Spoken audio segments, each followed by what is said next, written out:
in the sky, gazing far into the night. I raise my hand to the fire, but it's no use, 'cause you can't stop it from shining through. It's true, baby, let the light shine through. If you believe it's true, baby, won't you let the light shine through for you.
In the sky, gazing far into the night. I raise my hand to the fire, but it's no use, 'cause you can't stop it from shining through. It's true, baby, let the light shine through. If you believe it's true, baby, won't you let the light shine through for you.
Over the edge, feel like I'm floating through the air.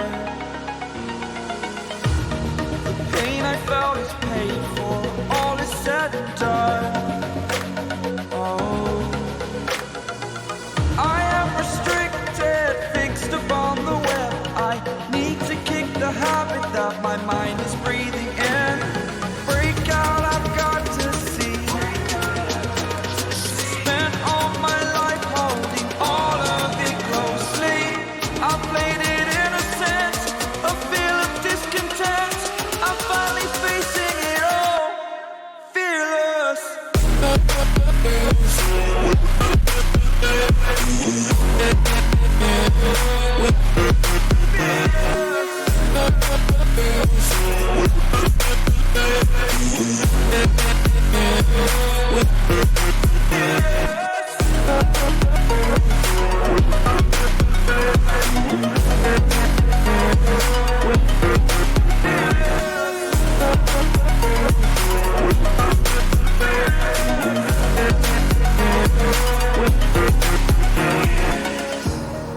Burning the bridge that keeps us.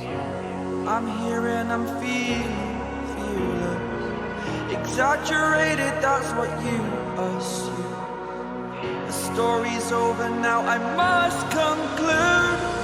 I am conflicted, watching where I step still, hanging in the balance. Not the life I want to live, I want to take it all, standing tall. Fear I weighed the person you are. Oh, break out, I've got to see. Spent all my life holding all of it closely. I played it in a sense, a feel of discontent. I'm finally facing it all, fearless. Fearless.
Hello there, and welcome to the final stream for, well, basically the next 2 days, at least. You're joined by me, Stevo, and Stevo alone today. It's the early morning special. We're doing this mainly for the guys in the Southern Hemisphere, so Australia, New Zealand fans out there, anybody in the Asian countries, anything like that that don't get the opportunity to join us in the UK at night time. This is your opportunity to get live on air this morning, and yeah, 9 days straight. This is now for me. It's been 9 days straight, full stop, for the Elite FPL podcast. Obviously, Jason's been doing a lot with me as well, including last night, which was an absolutely superb call-in show. The Elite FPL call-in show, let's get it right. I really, really enjoyed it. I think, like I keep banging on about, I think you guys are getting better and better with your insight into, well, basically the world of fantasy football, which players to choose. It's been great. And as I keep banging on about, I want to kind of celebrate today. I'm not having vodka. No, I'm got the old vitamin C. FPL Buna, that's how you get muscle. But no, in all seriousness, it's been great. I've really enjoyed it. I think it's been fantastic. I could, if I wanted to, do this every day, quite literally, for 365 days of the year, and just continuously do this every single day. And if I'm honest with you, that's kind of a potential goal for myself and Jason. I don't want to talk for Jason, but certainly from my point of view, I can see this being something that in the future that I could be doing on a daily basis. Who knows? But yeah, it's like that classic line I keep banging on about. At the end of the day, I'm bored, but I've got the opportunity to speak fantasy football to people on a YouTube channel. And I know Jason feels exactly the same as me. I think that the community that we've built over the last 9 days has been absolutely amazing. I do want to give a special mention to FPL Buna and the Daily Llama for basically running the Discord group. If you're completely brand new watching this right now and you're wondering Discord group, the link's in the description, but basically that is the Elite FPL podcast community. And we have created something really, really special where it's all about positivity. I spoke to you guys a billion times about it before, but the amount of, well, I'll have to use the word again, positivity and insight, especially into players, and just the Rate My Team sections is just absolutely sublime.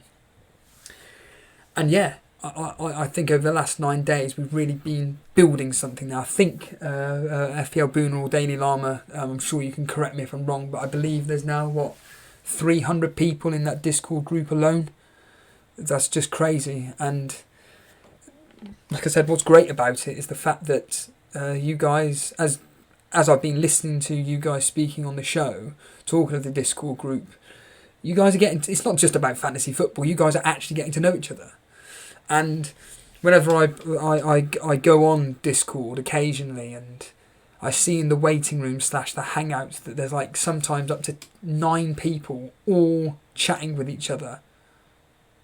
It's basically fantastic. And like I said, I want to make this show a bit of, we're still going to talk fantasy football, of course. It's still going to run for about 2.5-3 hours.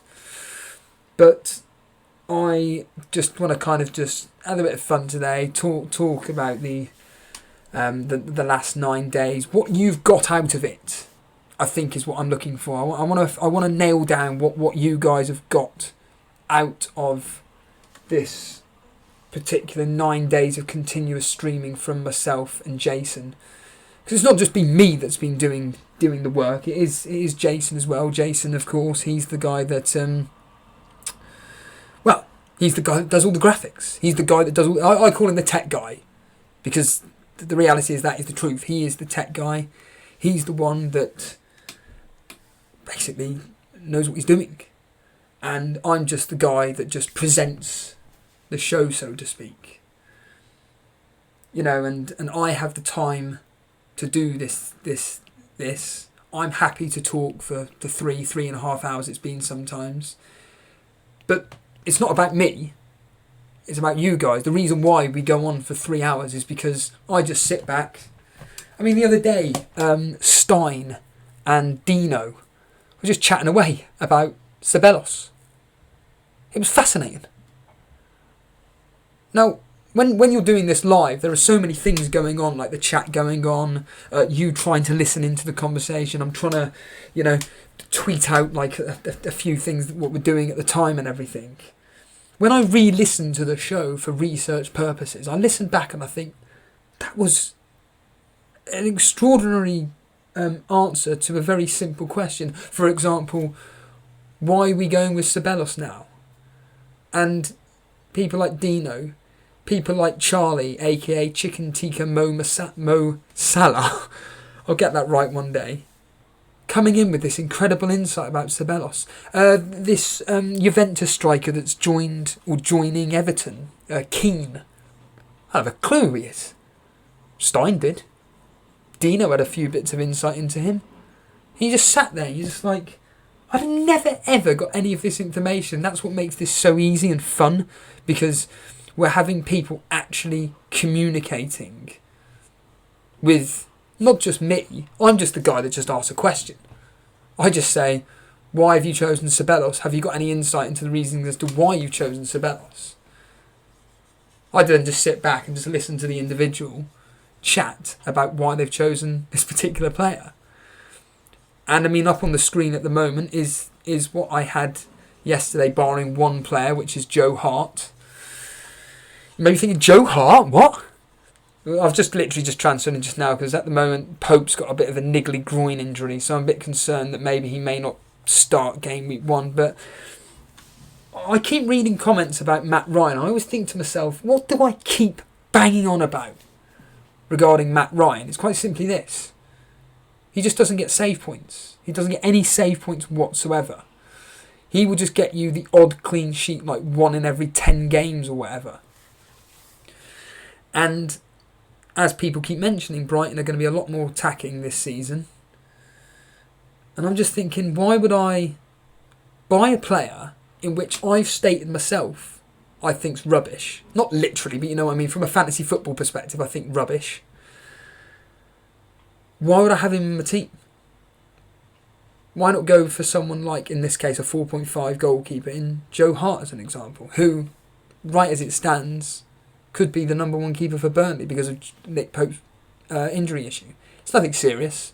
So I think Nick Pope will be the number 1 goalkeeper. But yeah, in fact, funny enough, yesterday I read that because we've sold Tom Heaton now, apparently we're going to be buying the Leeds second choice keeper, although he was their first choice keeper.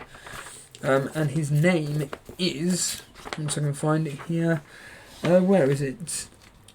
Bailey Peacock Farrell. I'm not going to pretend that I know anything, but he's a northern, I believe he's the Northern Ireland goalkeeper. And you know what? As it's stated on the website, Sean Dyche is wanting him to challenge our number 1 goalkeeper for a place in the team, and that's what Sean Dyche does. He wants players to fight for the team. He wants them to show that they have a right to play for the team. If you're not putting in the performance or whatever, he'll let you go. He don't care. And yeah, I think that obviously Nick Pope is going to be number 1, and then obviously it's Joe Hart, and then this Farrell.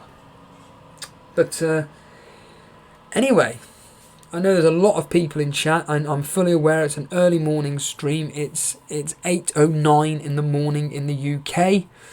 And let's see who's in the chat right this second. I know there's a lot of you, so let's just say good morning and just name check a few people here. So, Ramel Sereng, good morning. Vince Chapman, good morning there. Jason, listening in hopefully.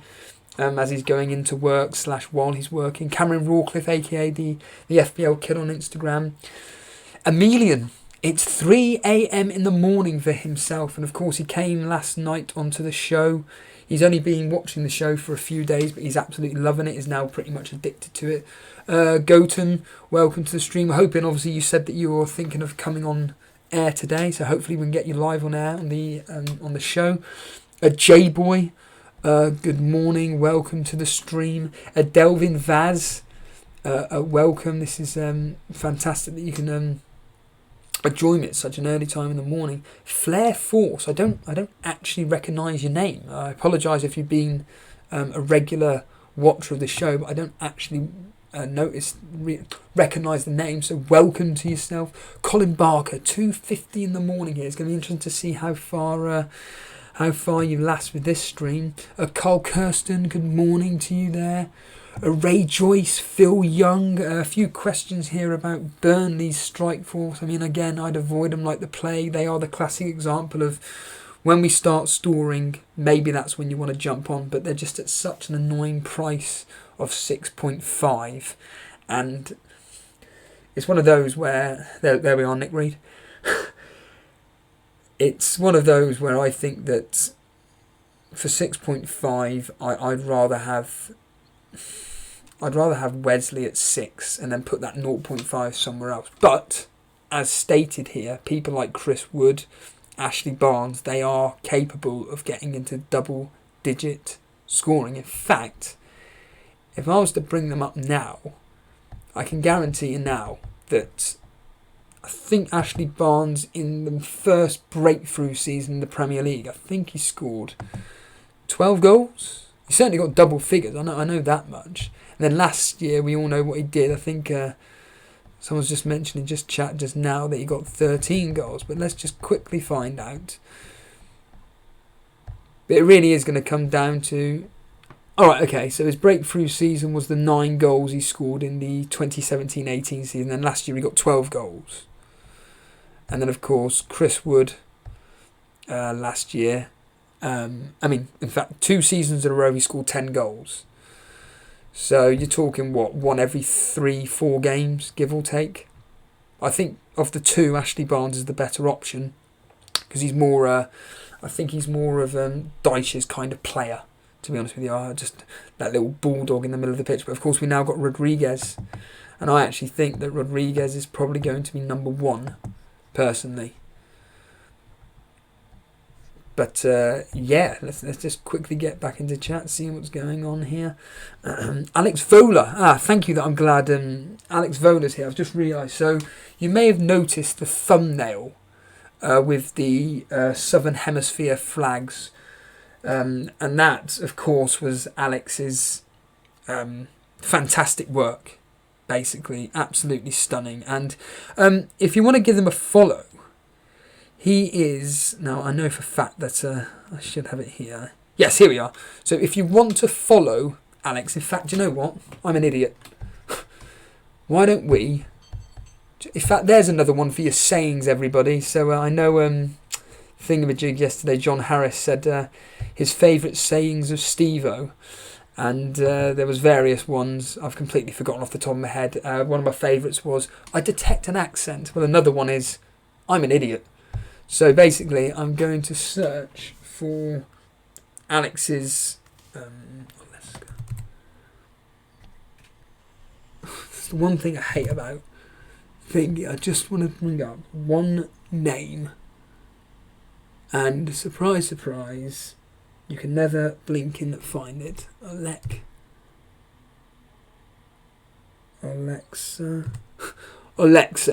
I'm glad I haven't got the actual... So typical. The point being is that his Twitter handle is @almostollie or almost ow. Almost. Oh, this is ludicrous, isn't it? Maybe I can just quickly tap that. Maybe it'll come up here. Go away. Brilliant. I can't even log into my own. Oh my god. This is really, you're seeing a live reaction now. I'm getting really frustrated, so I'm just going to leave that. But the point being is that Alex is on Twitter, and if you want to give Alex a follow with that wonderful thumbnail that he designed there, please do. He's at almost ol, which is AL, well, almost with a capital A, and then ol, OLLE, which is all one word. But I can only apologise for not being able to get on there. That's really annoyed me, actually, because I want to give him a plug, because the work that he's done for this this site is absolutely phenomenal. I mean, that thumbnail there, which I'm bringing up, is just stunning. I asked him to do this. I just said, look, mate, can you just design me this this thumbnail? I'm going live tomorrow at 8 o'clock tomorrow. The idea is that I want to have the flags of the Southern Hemisphere teams, basically, and I just want to have a player of each flag representing as a player from the Premier League or whatever, and within 20 minutes he did it. So there we are, absolutely a phenomenal work, and I'd like to think that you could show him the support by following on Twitter, again, at almostol. So ALMOSTOLLE, if you want to give him a follow. So that that annoyance out the way there could be that was maybe a potential insight into the way I will be next season regarding a captaincy fail. Who knows? But in fact, you know what I'm quickly going to do? I'm going to see if there's anybody in the chat that wants to come live on air and chat all things. And the simple answer is no. I'm quite surprised at that. Again, this is supposed to be a celebration, and normally most people... Oh, wait a minute, it's because I haven't scrolled down. There is somebody there. Gautam. I'm going to get Gautam straight on the air right now. So, Gautam, you are going to be being brought live on air right now to celebrate the 9 days of streaming. So, Gautam, make sure the stream's turned down. Make sure you unmute your mic. Gautam, regular Elite FPL follower, welcome to the stream.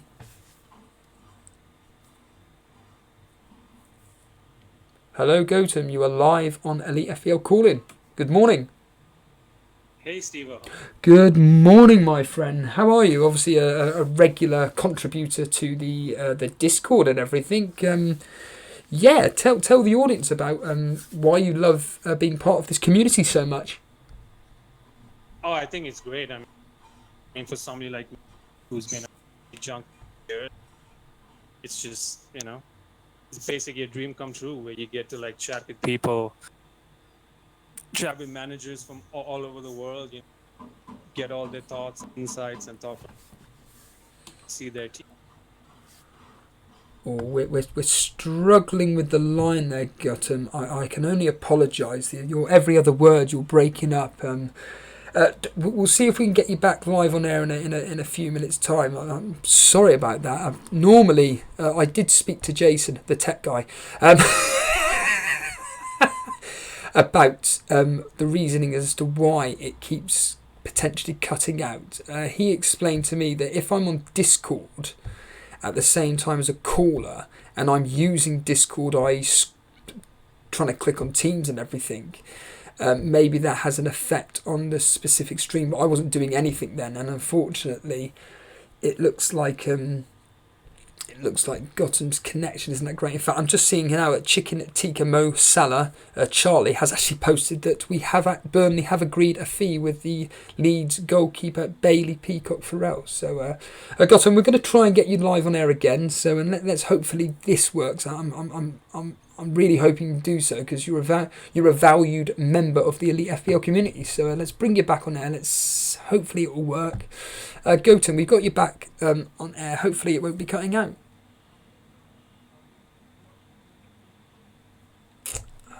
It's not there. What a shame. It's such a shame, because me and Jason try, and especially with the hardcore community of the Elite FPL podcast, we try our best to embrace you as much as possible, and unfortunately we cannot control the internet whatsoever. And basically, as you could see there, it's one of those where we can't get him on. He's just saying again, I'm going to give him one more go, so hopefully he's just said in chat just now, try him again. So I mean, Davey is asking, is there going to be a stream tomorrow? The simple answer is no, unfortunately. Well, Jason could do one. Me personally, I'm not going to be doing one. but Jason could do. If you want Jason to do a stream tomorrow, in the words of Stone Cold Steve Austin, give me a hell yeah. But basically, it's down to Jason at the end of the day. I personally won't be doing one, and I'm not going to be doing one on Saturday. But what I can tell you for now, for definite, is that on Sunday evening, myself and Jason will be doing the Elite FPL community team. And that's going to be absolutely great fun for us to all do, basically. So Sunday, 6 p.m. or 6:30, we will get the details out to you as ASAP as to when we're going to be doing it. But we will be doing a stream on Sunday to finalise the Elite FPL community team. And we'll go into detail with that in a minute. But we're going to try a Gautam again. Hopefully, it's working. So, Gautam, are you there? Can you hear me, Steve? I can hear you. I'm just hoping you don't break up. The last time you were breaking up every other word. You were just getting into into momentum about what's so great about the Discord community and what keeps bringing you back. It's just great. Like, I think I've been in there since day one to watch the growth in like a few days. Like, it's been crazy. What for you has been the most value to you that you're taking from this Discord group? For example, for me, it's been the knowledge of people coming on and telling me about particular players, i.e. Ceballos as an example. Yeah, I mean, like, we're all here to play the game that we love, and we all have our own thought processes, our own teams, our own insight. So it's great to just get so much information, which helps to make your decisions better to start this. Yeah, absolutely. I mean, is there any players off the top of your head which you were never ever considering, but now because of the Discord group you thought, actually, yeah, I'm willing to take a punt on him? Yeah, I mean, somebody like Ceballos. Yeah, sure, I knew him from Madrid. He's a good player, but like in the last few days, like I've heard so many things about him and stats and what his role is. He's on my radar now. Do you see, like myself, that the opening two fixtures that he has against Newcastle away and then Burnley at home, which I personally believe should be wins for Arsenal, whether it's a comfortable victory or not is a different question, but certainly wins. Do you see it as Ceballos needs to kind of prove himself in them two games, maybe like a minimum of just getting one assist? Yeah, I mean, my one fear with that is that the manager changed it so much, like, always tinkering with the team, and he's always playing around trying to find his best 11. But I think with somebody like Ceballos, who's a talent, he's definitely going to get thrown in there. And yeah, I mean, those two starting games are good. Newcastle away, Burnley at home, so he could do something. Yeah, obviously. And I mean, at 5.5, you're not expecting him to be like huge returns, but if you can do like assists and goals, then that's enough. And that's exactly the thing. I mentioned it on the pod last night with Jason that Ceballos. Well, no, sorry, it was Jason that made the point that Ceballos, like you've just said as well, 5.5 in a very attacking Arsenal team. He could be absolute gold at 5.5. Yeah, for sure. So obviously you've been pretty much watching the streams every single day, whether it's coming on live or watching on the replay. I mean, have there been any like standout moments for yourself, and what have you gotten taken out of these streams themselves? I suppose I'm getting at. Well, first of all, I want to say congrats to you guys for 1,000 subscribers. Thank you. And being a fan myself. Like it's been a godsend. Like like just having met like Buna and Joey and me we're on a small group on WhatsApp. So Buna basically he turned me on to you guys, and it's so I've been a loyal fan since then. Yeah, that's completely correct. Yeah, and I think, well, I mean, to talk up Buna for a second, I mean, what he's been doing with this Discord group has just been out of this world, to be honest with you. And of course, there are a lot of regulars. I'm fully aware of this in the Discord group, but him and Daily Llama have just been virtually running the show for us. Yeah, I mean, they've done great work to spread the word, and we all try and do our own part by by tweeting and retweeting and trying to get people involved. And you can see it. The way the group has grown just in the last few weeks. It's blown up. So the sky's the limit for you.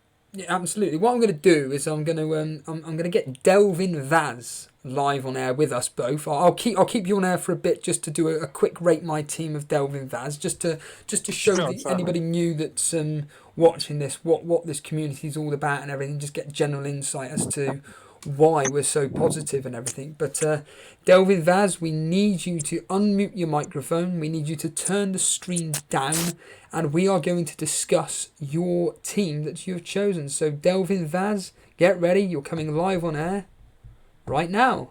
Delvin Vaz, you are live on Elite FPL Calling. How are you? Hello, Delvin. Are you there? Oh, there he is.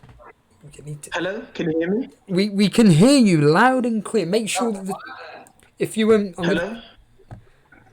Hello, Delvin. You need to turn the stream off. So what I'm going to do is I'm going to bring on Theo. Theo just quickly left. Delvin will be with you straight after Theo. So Theo, we're going to bring you live on air right now. I've seen your team. Here we go. Theo, you're live on Elite FPL Calling, my friend. Hello, Theo. I know you've just unmuted your mic. I've just seen it. This is what's great about doing the live streams, Gautam. It's the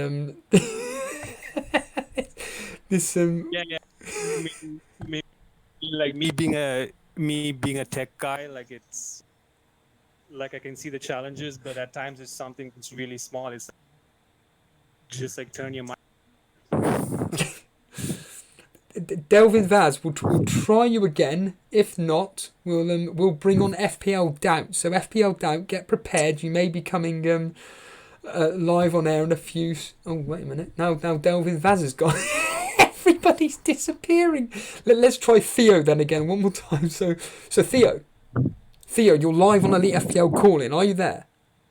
Yep, can you hear me? Ah, there we are. Thank goodness, loud and clear, my friend. We've got. Gautam with us. I'm sure you recognise his name and everything. He's one of the regulars, like yourself and stuff. We've got your team up on the screen and everything. But before we look at your team and everything, I just want to ask you your thoughts over the last 9 days of continuous streaming for the Elite FPL podcast with myself and Jason. How you found the experience watching a podcast every day? Because I know, again, like everybody else, you're like Gautam here. You're a regular not only in the Discord group but also in the chat and everything as well. Yep, yeah, I've really enjoyed it. You get a lot of different perspectives from different managers, and there's so many options that other people that come on trying to convince you. And yeah, I've changed my team a lot since I've joined the Discord.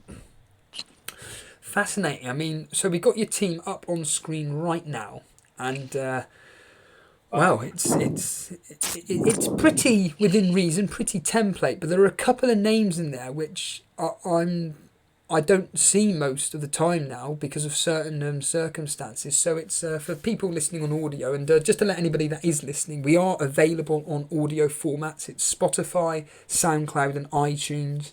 Any information you want on that, please just ask Jason. But I think it's pretty self-explanatory. You just go to one of those three platforms, type in Elite FPL, and it will pop up. I mean, I've done it myself for SoundCloud, and it takes literally a split second. But yeah, so anyway, Tom Heaton in goal. Digne, Trent Alexander-Arnold, Wan-Bissaka, Walker-Peters, De Bruyne, Richarlison, Sterling, Tielemans, Kane, and Wilson, and then your bench is just full of bench fodder, really. So straight away, Gautam, what are your thoughts and what are your initial thoughts on this 4-4-2? That's a pretty strong team for not having Salah. People get caught up in the fear of Salah. Like, he has Kane and Sterling. He can, like, captaincy-wise, he's set next few weeks. Yeah, absolutely. Theo, is that your thought process regarding not having Sterling? It's down to just Kane and... Sorry, not having Salah, or is it just down to Kane and Sterling instead as for a captaincy? Yeah, when I build my team, Kane and Sterling are musts. Oh, really?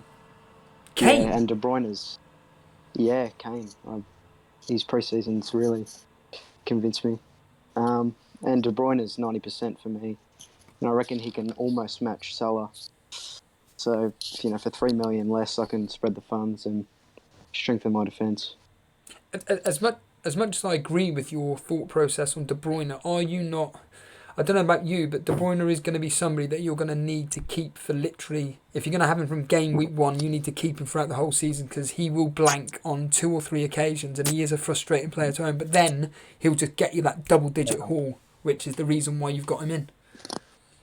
Yeah, I realise I've got to hold him for most of the season.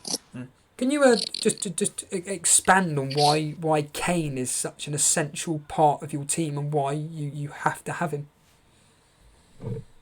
I feel like he's just essential to Tottenham scoring goals, and he's really looked hungry out there in pre-season, especially against Bayern last game. So yeah, I really like this choice. The Walker Peters the choice is interesting because obviously with Aurea and I think it was Sanchez not really up to scratch or whatever, Walker Peters looks like he could be the main man at Spurs. Is that the reason why he's taken it, or is it just a 1/2 week punt? Yeah, Foyth got injured. That's it. Against Bayern. Yeah. So I think Walker Peters is almost nailed on, and it's him or Ake for me. And I think Walker Peters has better clean sheet potential. Yeah, certainly Walker Peters, the fact that he plays for Tottenham as well, slightly puts him ahead of Ake in my sense. You're another person that's jumped onto the Wan-Bissaka bandwagon, so to speak. Why Wan-Bissaka for you, despite Man United's not so great fixtures? Yeah, I think it's a mixture of obviously Jason on the streams, and I've watched a couple of United pre-season games, and he's looked electric. And I feel like he'll expand on that goals and assists, scoring points with United's front three. So. Can you tell us why you've gone with the not so popular now duo of Digne and Richarlison? People are just avoiding Everton like the plague. Why are you sticking with the Everton pairing there? I feel like defensively we'll be just as good. I think we're targeting a CDM from the Bundesliga, and he looks like a very good player, as well as I think Richarlison with the fixtures. He's known for his hot starts as well. So if he can get a couple of double-digit hauls against Palace or Bournemouth, that would be good. You said Weir. Are you a Everton fan? Yes, I am. There's a bit of bias. Yeah, I mean, so you're it looks like you're going to be buying a player from where? Sorry. The Bundesliga is his last name spelled Jabamin or something like that. It's Right. a hard Okay. name to pronounce. But I'm assuming he's a defense. DM, right? Yeah. Say it again, Goat. yeah, So I'm assuming he's a defensive midfielder to take over from Guay or Guy, whatever. yeah, he is. Yeah. Wow. So Gautam, what are your thoughts on Theo's choices of, say, Harry Kane, Walker Peters as two examples, and going with Richarlison for those potential double-digit hauls that he could easily get? Walker Peters makes, because now Foyt got injured. They have Aurier also just had surgeries. KWP few games. They have a good start. What it's play Newcastle, Villa, makes sense. And the Gautam. problem is at 5, there's not much, there's not that much choice in terms of defenders at 5. Yeah, no, and I completely agree. And are you in the same agreement with me that if you're going to have Kevin De Bruyne, you're going to have him on for basically the whole of the season rather than transferring him out because he hasn't scored for 2 or 3 games? Yeah, I think with KDB, that's a personal choice, and if you're gonna keep him in your team, then you have to keep him over a season. Like for me, my team sheet and they haven't left.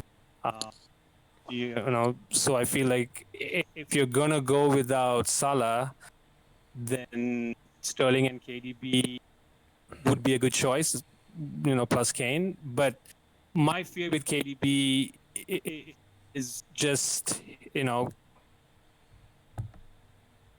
he stay fit? We all know the talent, and when he's fit, he's probably, the best in the world at, where he plays. So there's no doubt about his talent and what he can do. It's just that, he had a terrible run last year with multiple knee injuries. So that's just something to watch. But I think, for a team without Salah, that's pretty strong. He's made his choice to have Kane and Sterling, and he's backed it up with De Bruyne. So yeah, I mean, I'm not that brave to go without Mo, so that's not something I do. But yeah, I mean, it's just nice to see more people not getting scared by Salah and trying something different. It could pay off for sure. Gautam, before we let you leave, because you are cutting out every other word here, any final thoughts before we let you go? I know, just that you guys keep doing what you're doing, and I'm sure the channel is going to keep growing, and we'll be there to support you. So just keep doing what you're doing. Thank you. There's Gautam there, a regular contributor to the Discord group, and you could tell by Gota's enthusiasm, positivity just on Theo's team here alone, the kind of support you will get for when you do put up your teams. Theo, just one final question then. So as Gautam said, you're not scared of not owning Salah?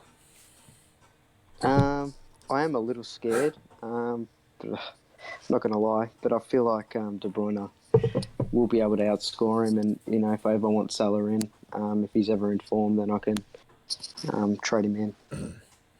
Theo, thanks for the call and everything, and we will speak to you soon, my friend. Yep, thanks heaps. Cheers, dude. Take it easy. Theo there, the Everton fan. I detected an accent from Australia. I'm surprised that Everton are so popular over in Australia, but one quick thought for everybody. This time next week is the day of the the Premier League. The Premier League starts this time next week. So, in fact, just some quick breaking news. Ryan0605 is saying that Everton's signing Bamin from Marnes. I don't know much about him. Oh, he's a centre defensive midfielder. So there we are. There is the Everton signing Gavin from Marnes, apparently, according to Ryan 0605. Davey FPL's chat. Good morning, Davey FPL. Jack Smith. John Harris. Good morning. I was mentioning you actually earlier on about the detectoring of an accent there. A nice little comment from Boa Rice. Good morning, Boa Rice. Probs because of Cahill, and John Harris correcting me immediately here. Yes, and Cameron Rawcliffe as well. Yes, it's actually next week, Friday. Today is Thursday. I'm sorry, but days don't even exist in my life anymore. It is just purely the fact that I've been doing this day in, day out. I have no idea when a day starts. I mean, I went to bed last night at 11 and I woke up at 3 to then go to the gym at 5 to then be back home to get prepared for this podcast. Breaking news, Kieran H saying Sheffield United have signed young English winger Scott Chegg from my neck of the woods, Plymouth Argyle, for 12 million. That's a lot of money for Plymouth. And interesting from Burr Rice here. This is really good information. This Gabamin, if anybody wants to tell me how to pronounce his name correctly, but Gabamin saying he had the most tackles in the Bundesliga of any defensive midfielder last season, and he is a great replacement for Gay. Wow. Good morning to Chibesis, all the way from Africa here. In fact, that is Twitter account, FPL Africa. Cameron Rawcliffe obviously making the point about he cannot wait for the season to start next week, Friday, not this time next week. Apologies for that. In fact, I'm not going to apologise. I'm live, for crying out loud. I'm not going to apologise for just a basic mistake, for pity's sake. But let's just quickly get in chat. I know that we've got Statman, Kevin, aka Statman. I'm going to try, actually, in a second. In fact, I'll try it now. I'll try Delvin Vaz again, because he is at... Oh, he's gone again. But FPL Doubt's there. So FPL Doubt, we'll get you live on there. But just for a second, FPL Buna is in the live section at the moment. FPL Buna, I see your mic's muted. I don't know if you want to come live on there. There it is. It's taken off. Good morning, FPL Buna. Welcome to the final stream of 9 days straight. Good morning. Morning, buddy. How's it going? All good. Can I just quickly take this time out to say you really don't have to donate money, but seriously, from myself and Jason, we really, really appreciate that you've donated your own money to this this stream. It's really great. We're really grateful for that. Thank you. I really do have to donate, actually, buddy. It's a really small gesture for a very large job that you're doing for the masses that are following you guys, you know. This is a tough time for us right now. You know, this 2-month break usually is painful, and you've kind of made it a lot easier for us. So thank you for all your hard work. And do you have to go back to work?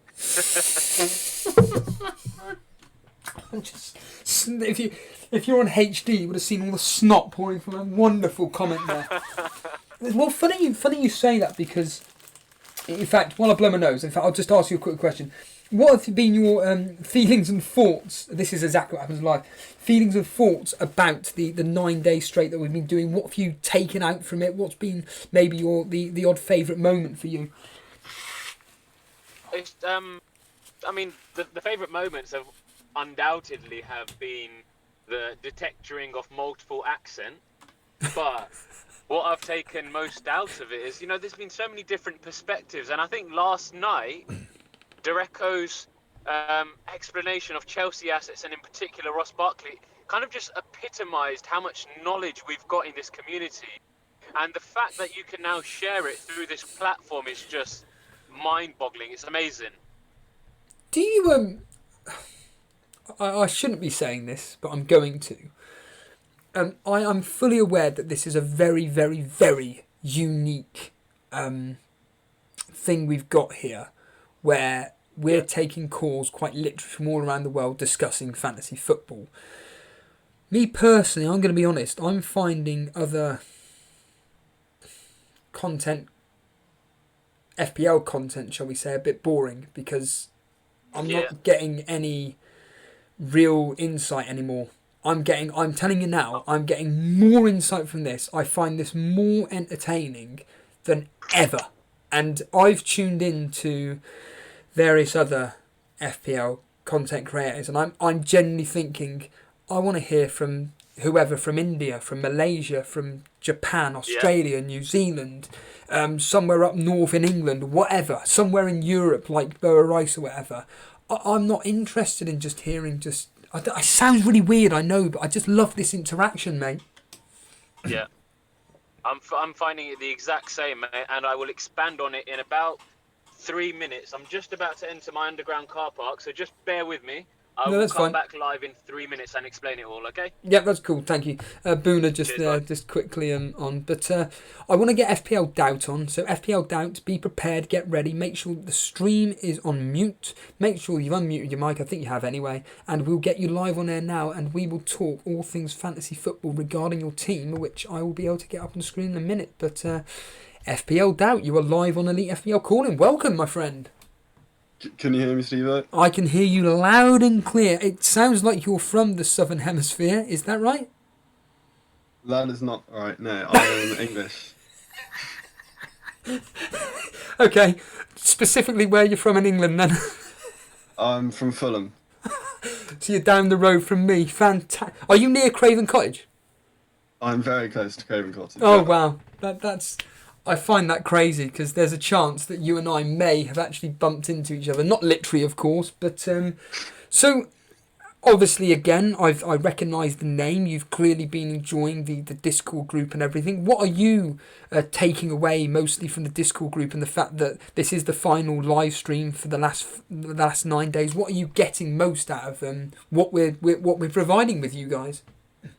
Well, I'll put it one way. I'm really disappointed it's the last stream. I'm loving the streams. You get so much out of everything, but the Discord's amazing. You get so much from just loads of different opinions I've heard. A couple of weeks ago, I'd have never even thought of Perez, but loads of people telling me, oh no, he's a really good asset.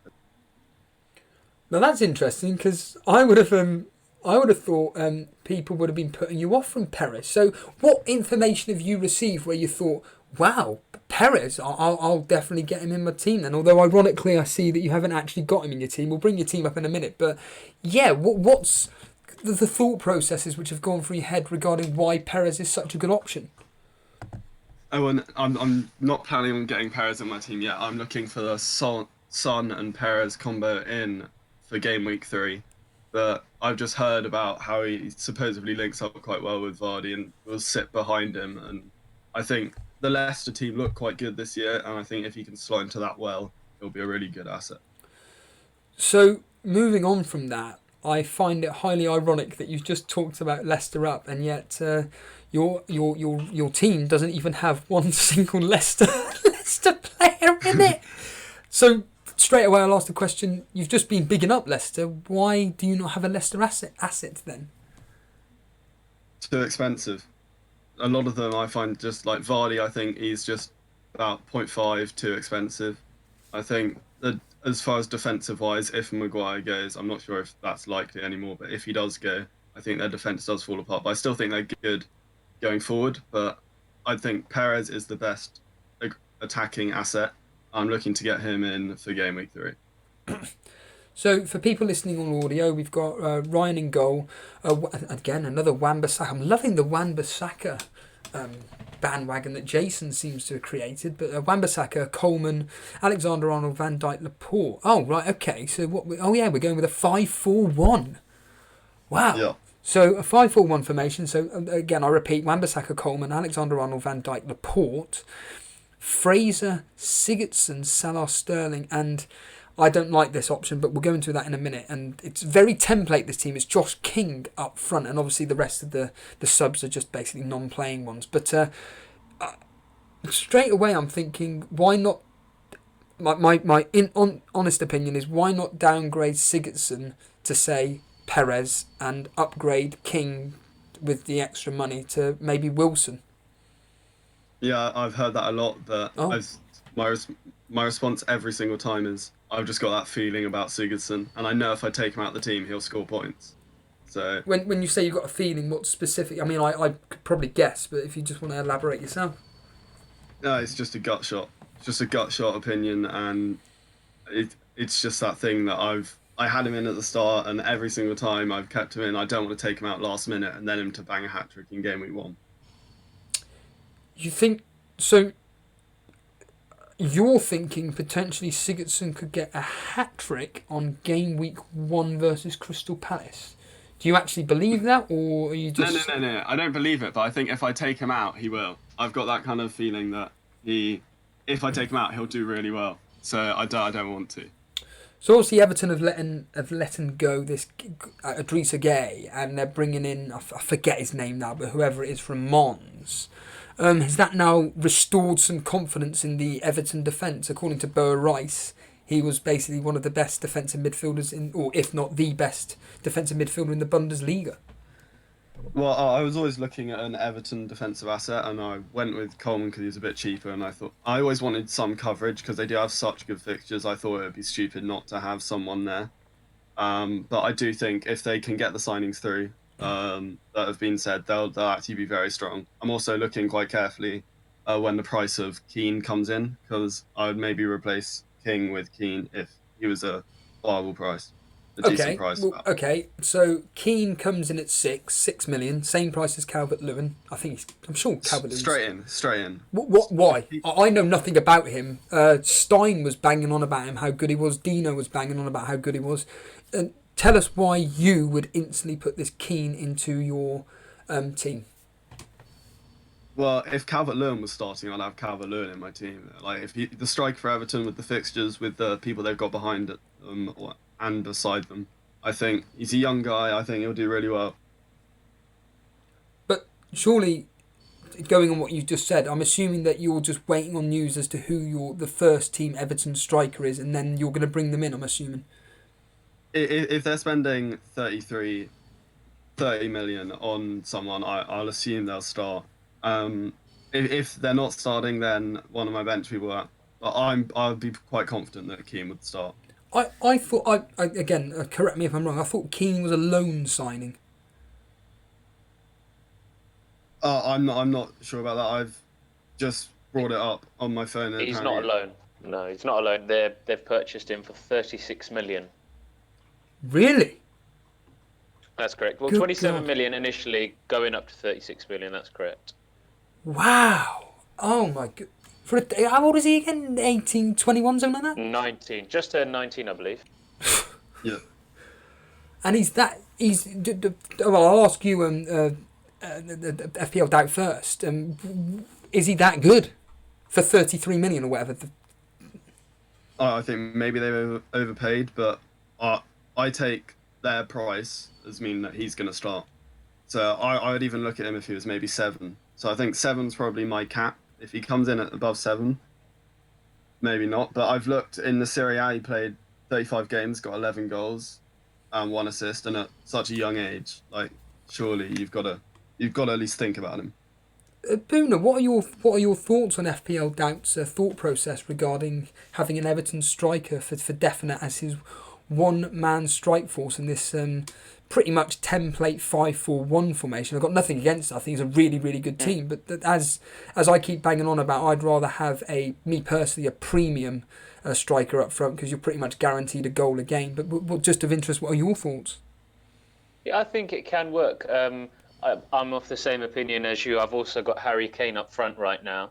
And obviously I have, for obvious reasons, a bit more confidence in him. But I don't think it's necessarily a bad strategy. And at the moment I'm playing I've gone back to a 4-5-1. Yesterday I was at a 3-5-2 with Kane and Wesley up front. But if Keane came in at 6.5, I'd certainly shift funds to bring him in. Yeah.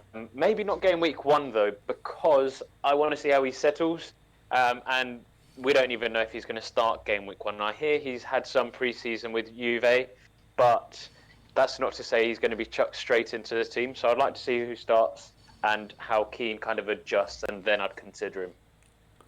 Oh well, I know your team's up at the moment. I will bring it up in a minute, but just overall, what are your thoughts on FPL Doubt's 5-4-1 formation? It's pretty self-explanatory as to why he's chosen these players.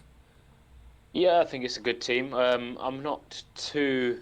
I don't mind the Josh King pick as much personally because he is 6.5. He's not 8 million, so your expectations from him are of a 6.5 million scoring player. And let's remember, Wilson and Fraser, in my opinion, peaked last season, and even then, Wilson only scored about 20 to 30 points more than King. So I think that 1.5 million gap, if they replicate that, I think King will justify his price again. Personally, I'm just reading here right now that last season this Keane this is in Serie A. He started 5 games, made 8 substitute appearances, and scored 6 goals for a Juventus team. Well, That is very, very impressive. I know he's surrounded by people like Cristiano Ronaldo as an example, but that's a fantastic return. So FPL Doubt, your thoughts on why you've gone with a 5-man backline? Well, I started with a 4-4-2, the pretty much the template team, and then I was like, I don't really like the forward assets. If any forward under about, I think the 6.5, like they're okay, but I don't think they're that good. And then I think there's a big step up between good points in like the premium assets and Vardy and above. So I just felt there was more value in midfield and defence. And then I tried to get a 4-5-1, but I didn't really like it that much. So I just think 5-4-1 for now. I'll probably change it. I'm changing my team every day because of the Discord. Get so many different ideas, but this might not be my team on game week 1, but it's getting closer. So I always ask this question: of these 11 players, the main set players, which ones are, no matter what, guaranteed to be in your team in game week 1? Salah, Sterling, Alexander-Arnold, Laporte, and then probably Dendonker, but yeah. And I'd say Sigurdsson because my mind is just so dead set on him right now. Is your mind set on it because of this whole VAR chat and the fact that every team's going to get about 20 penalties a game? I mean, I'm being facetious, but you know, is that kind of playing on your mind? Maybe the VAR. Not at all. I've done a bit of research in VAR, and I personally think VAR will lead to no real difference in pens and actually lead to less goals scored. Because if you look at all the other top leagues, once the first season, which VAR has been implemented in pretty much all the top leagues, the goals have gone down. Wow, that's interesting. What about you, Buna, on the Sigurdsson pick? it's not for me only because I'm a man that loves a bit of history, and historically speaking, Sigurdsson doesn't really start so well. So, unfortunately, it's a no from me. I personally prefer to go Richarlison. Yeah. Richarlison. Oh, interesting. I mean, if we're to pick, an Everton midfielder, for me it would be Richarlison. I'm not saying I'm going to go Richarlison. No, I'm not going Richarlison only because for a Salah, Sterling, Kane team like yourself, for me, 8 million midfielder doesn't quite work. Interesting. FPL Doubt, thank you ever so much for joining myself and, as of now, FPL Buna. Thank you. Thank you very much, Steve. Cheers, dude. Probably see you down the Thames Walk at some point, but you never know. Oh, so you did discuss where he's from, yeah? I was going to ask. He just we were speaking in Hangouts yesterday, and he was explaining he's from Fulham. You work near Fulham, don't you? That's correct. Yeah, and I also I go around there a lot actually, and because it's a very, very nice area. But before you left and you went on the underground, so to speak, we were discussing about, in all seriousness, about the uniqueness of this format that we've got, and regarding being able to chat. Yeah. It's actually kind of, I know it's not very nice talking about this subject, but it's a real conversation. It's interesting, and actually it's kind of almost putting us off other FPL content, shall we say. Yes, you single-handedly are putting us off every other single FPL content, Steve, so thank you for that. But what it means is you've set yourself kind of, a standard now, so you're going to have to get rid of that job at some point because we've got an expectation of you. But no, honestly speaking, I've been having this conversation with, and I'm not going to give names, but with multiple people in the elite FPL community about going back to other content creators that we previously would go to, prior to this loving for Elite FPL.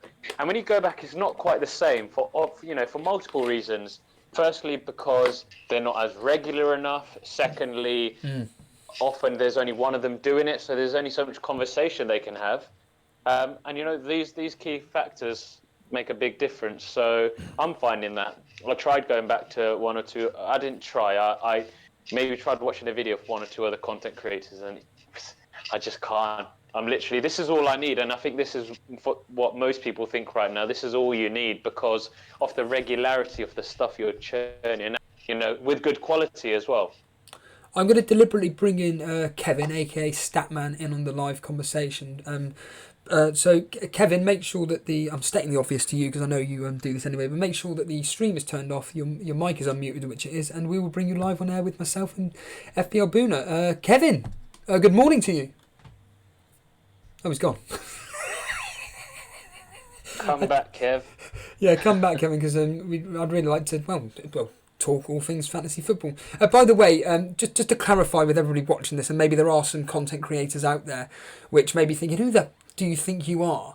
I'm not having a go. I'm just making a point that I'm just finding this specific format really, really unique and different, and I'm just really, really enjoying it. I'm not suggesting for 1 minute I've stopped watching other people's content. I haven't. I'm just making the point that I'm just hearing from people from around the world's different opinions on various things a lot more interesting.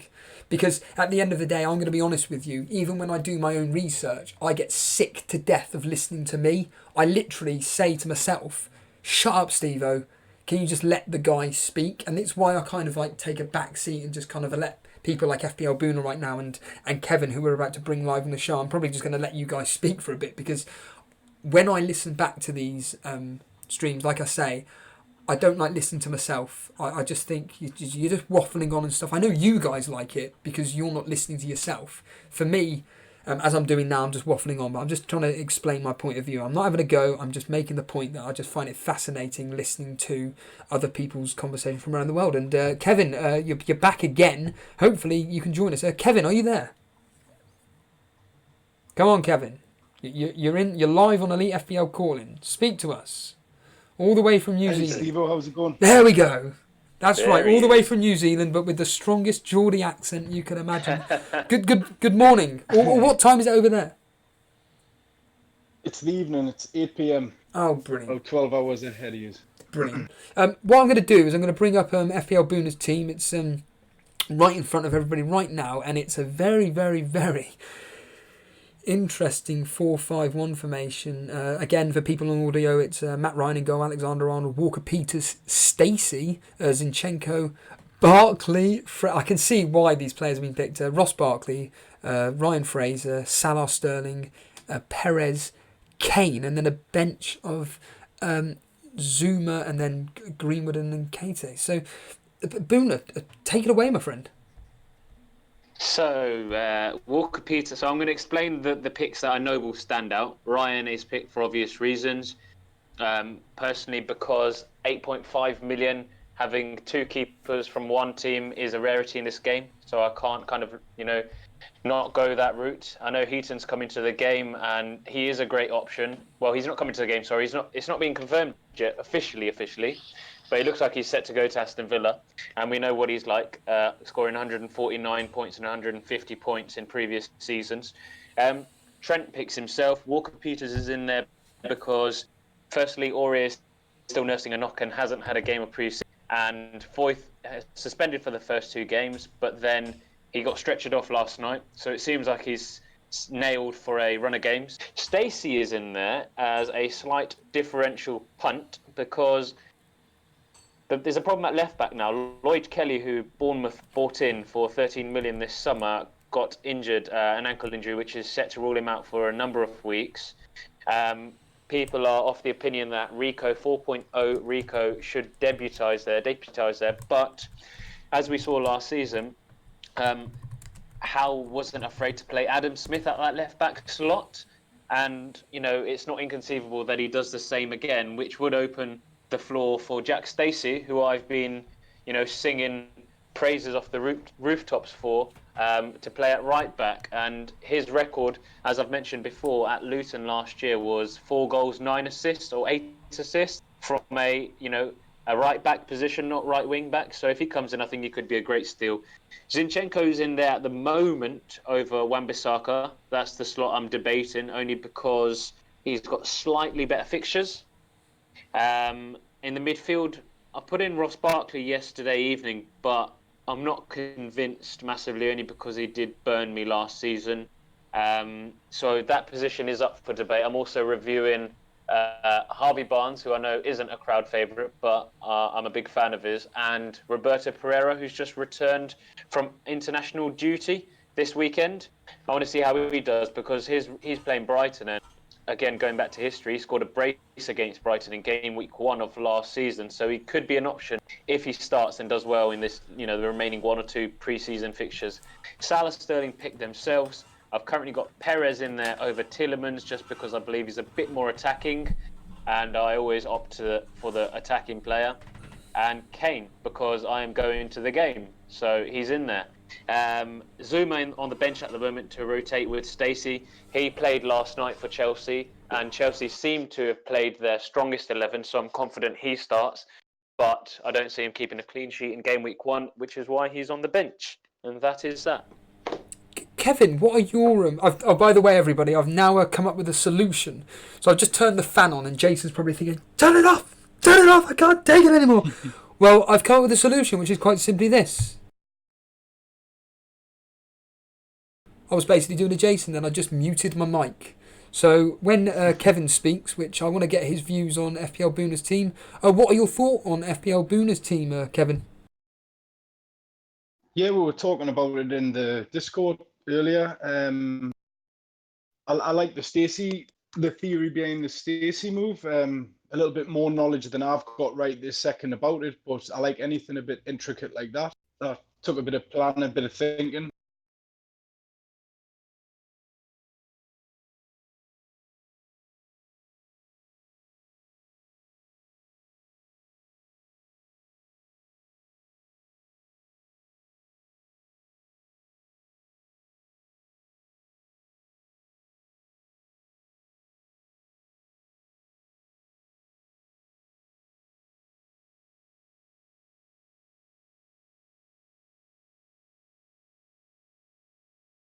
Massive scouting mission. Bissaka, bloody Marshall, loads of them I want to have a good look at, but yes. Kevin, I can only apologise.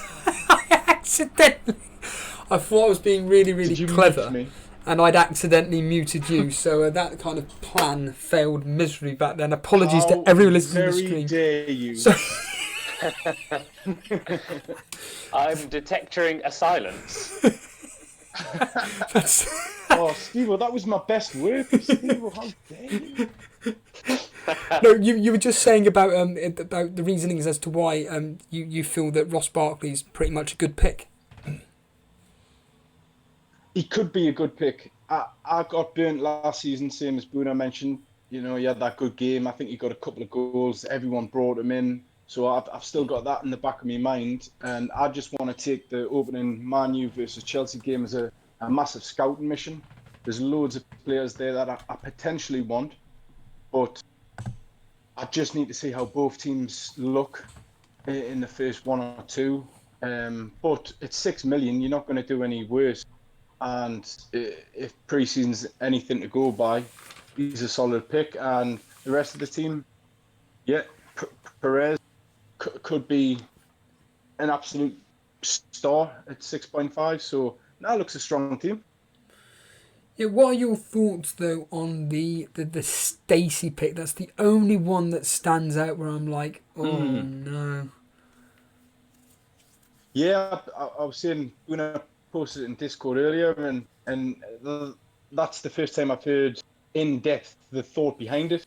So it sounds brilliant. Sounds like I thought Rico would play. So now when I heard that player had an injury, I thought Rico was automatically going to start. But now Buna's put the seed of doubt in that. But I if it comes off. I thought the same as you there, Kevin. And I had actually posted on Twitter about Rico now being this 4 million nugget that everyone should go for. However, there's a Twitter account that I saw comment either on my post or had a separate post about it, and he was explaining the thought process that Adam Smith was played at left back numerous times last season, allowing someone else to play at right back.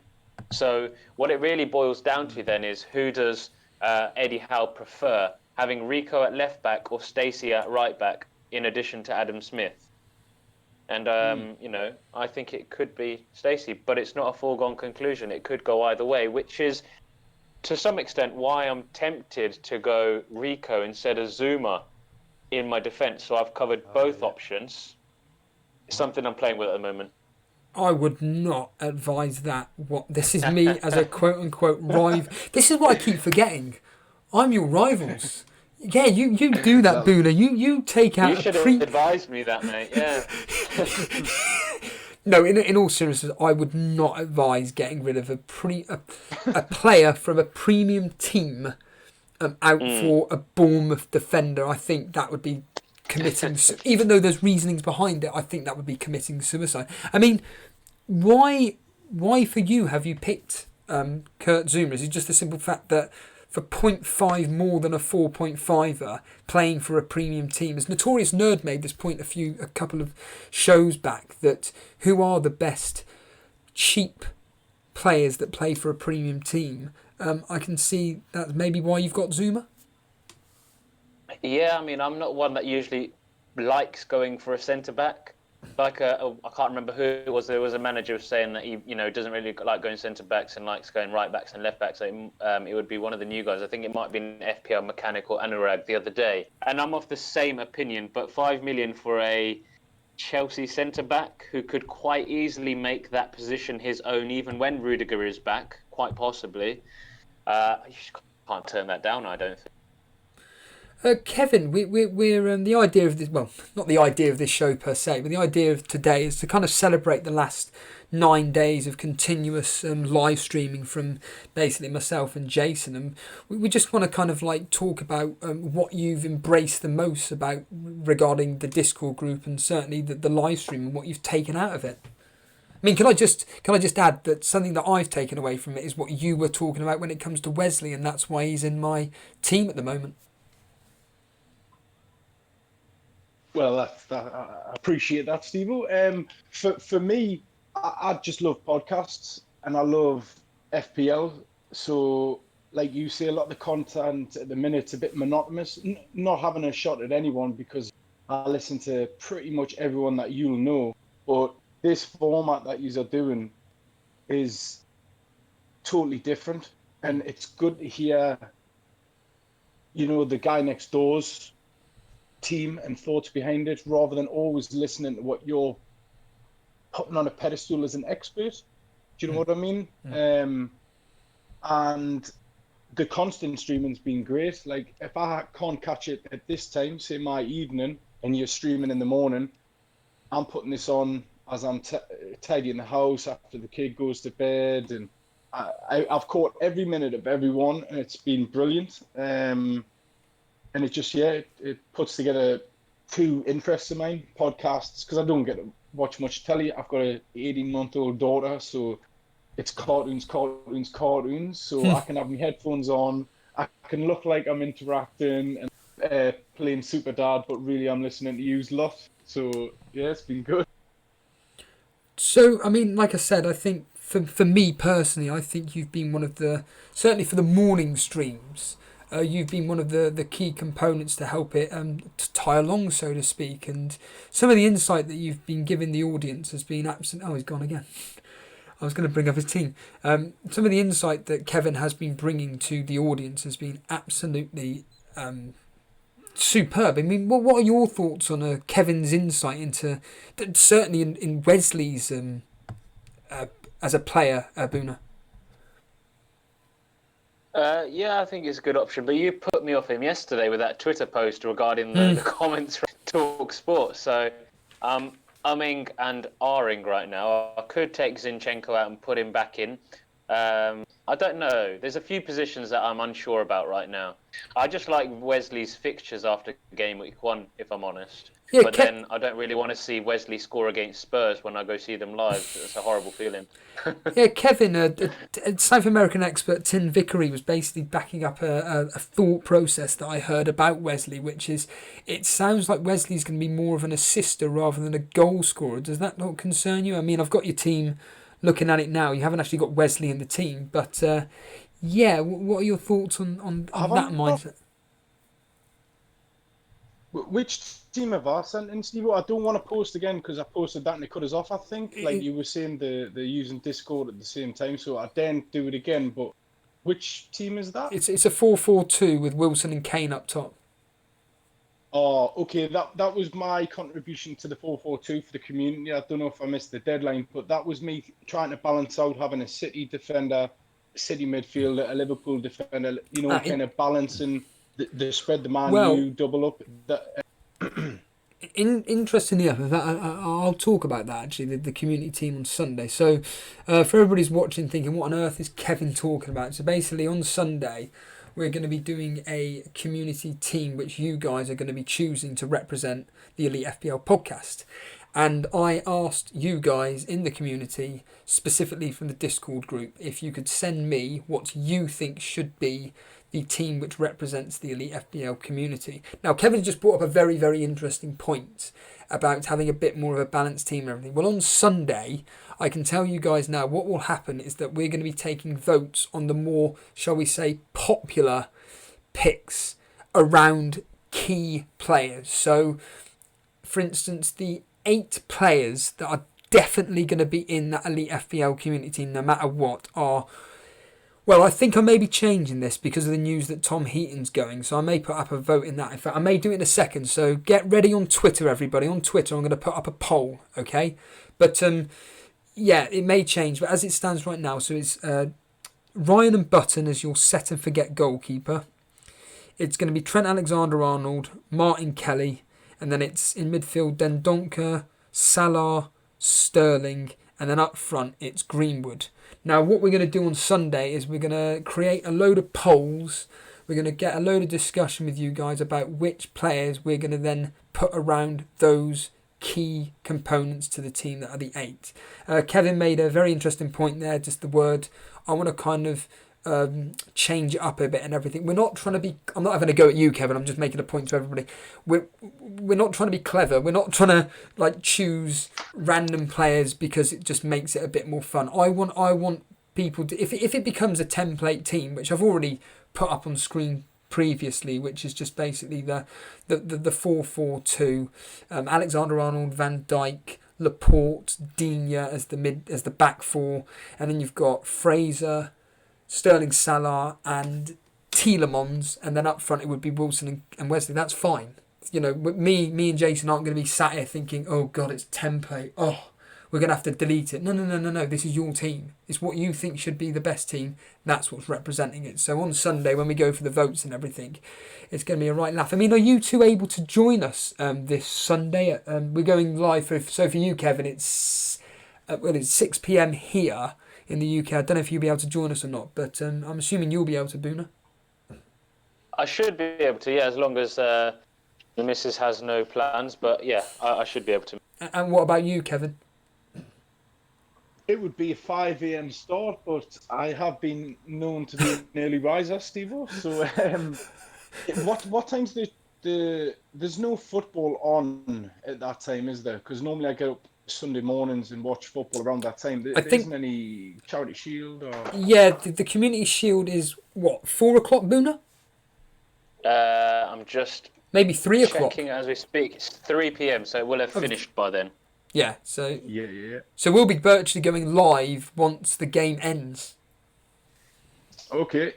Hey, I've been known to get up at that time, so I can definitely set an alarm, Steve, for sure, That's and brilliant. be around just to listen anyway, mate. I'll hold Not you just- to that word. I was Oh, don't.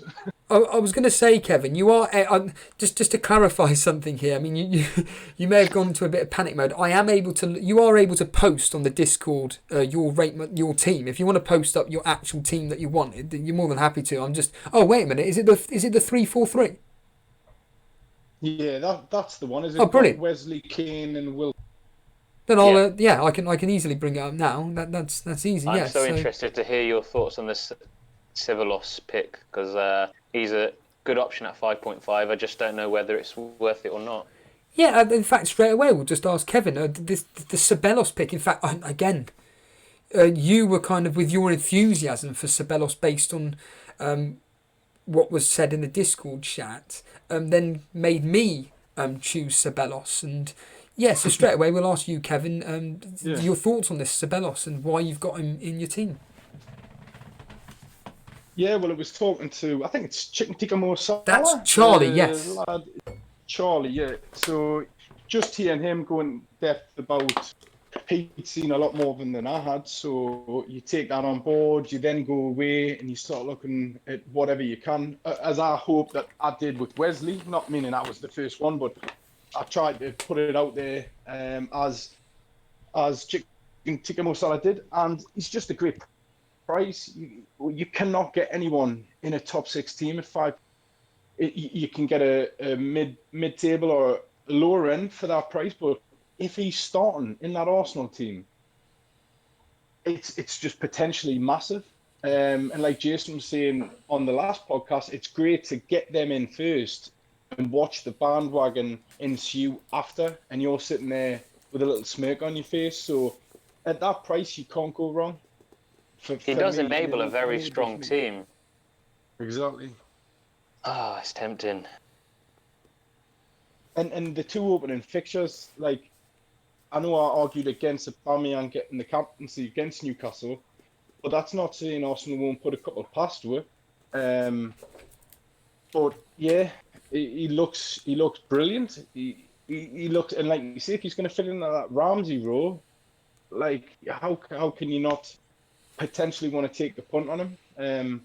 And he helps me put funds elsewhere. I think that team's pretty strong. I've had to adapt. I did have Brooks in, who's been injured, and the easy choice was to go to Barkley, but I've rejigged it a bit and I've went up to Fraser, which I'm happy with, being on set pieces and doing so well last season, and bringing Heaton in. Now he's going to Villa, or at Villa. That allows me to have like a bit of a set and forget back 4 with the Liverpool double up, Zinchenko and Heaton. I'm pretty happy with that. But like I say, that's not even thinking about Man United or Chelsea. I've got to put them at the back of my mind and wait for the opening game and just look at it as a big scouting mission, because there's potential to get it so wrong. I think if you go Pogba or Martial or Barkley, if he blanks, or Pulisic, it's a bit of a minefield. So I've got to have a look in game week 1. But that's my team, and I'm pretty happy with it at the minute. You're happy with you're one of the rare breed that are going with then a 3-4-3. What is then the likelihood of this actually being your game week 1 team come next week Friday?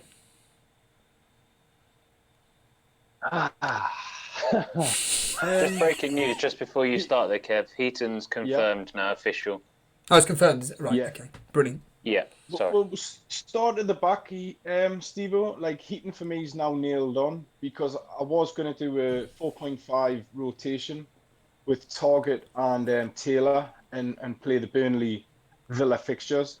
Now, Heaton going to Villa, I'm happy to have him. Yeah, he plays Spurs in the opening game. I'll take it, and fingers crossed for save points. And I'll put the money elsewhere into Van Dijk, because I ummed and ahed over the Liverpool. They've been letting goals in. They don't look the same. And I give my head a bit of a shake, and it's pre-season. And I heard someone talk on one of the earlier podcasts saying he's a bit of a maths he looks at it like maths. If they're going to get so many games with goals conceded, he wants them all to be pre-season. And that kind of rang true for me. I want Liverpool to come in on a bit of bad form defensively so that they can have a rocket put up them a bit and you know what I mean? They can really knuckle down. Yeah, absolutely. You've done the classic thing, which I find I'm just kind of sat Sorry. back listening to everything you're saying, and then your sentence just stopped. Yeah. I mean, there's a question being sent in from John Seddon. I think Buna's more better to answer this question, but Kevin, please, by all means, have your input in. Jack Seddon is saying, do we choose Mora, Kane, or both for game week 1? Kevin, I'll let you just quickly answer that first. I had Mora, and I was feeling quite optimistic. And as the pre-seasons progressed, Kane's just looked a little bit. He's on for me. And Buna were having a bit of a chat, and he's taking a lot of shots. He's scoring goals. He's scoring the type of goals that I want to see. So I've moved away from Mora, and I'm going Kane. But Buna will have a brilliant insight into this, I'm sure. At the moment, I've just got Kane in, but Jake's kind of provoked thinking for me as well. I've kind of, since he's mentioned that, been looking at ways to get both in without getting rid of Ryan Fraser. And it is doable. It's an option because Mora could quite easily be the top scorer game week 1.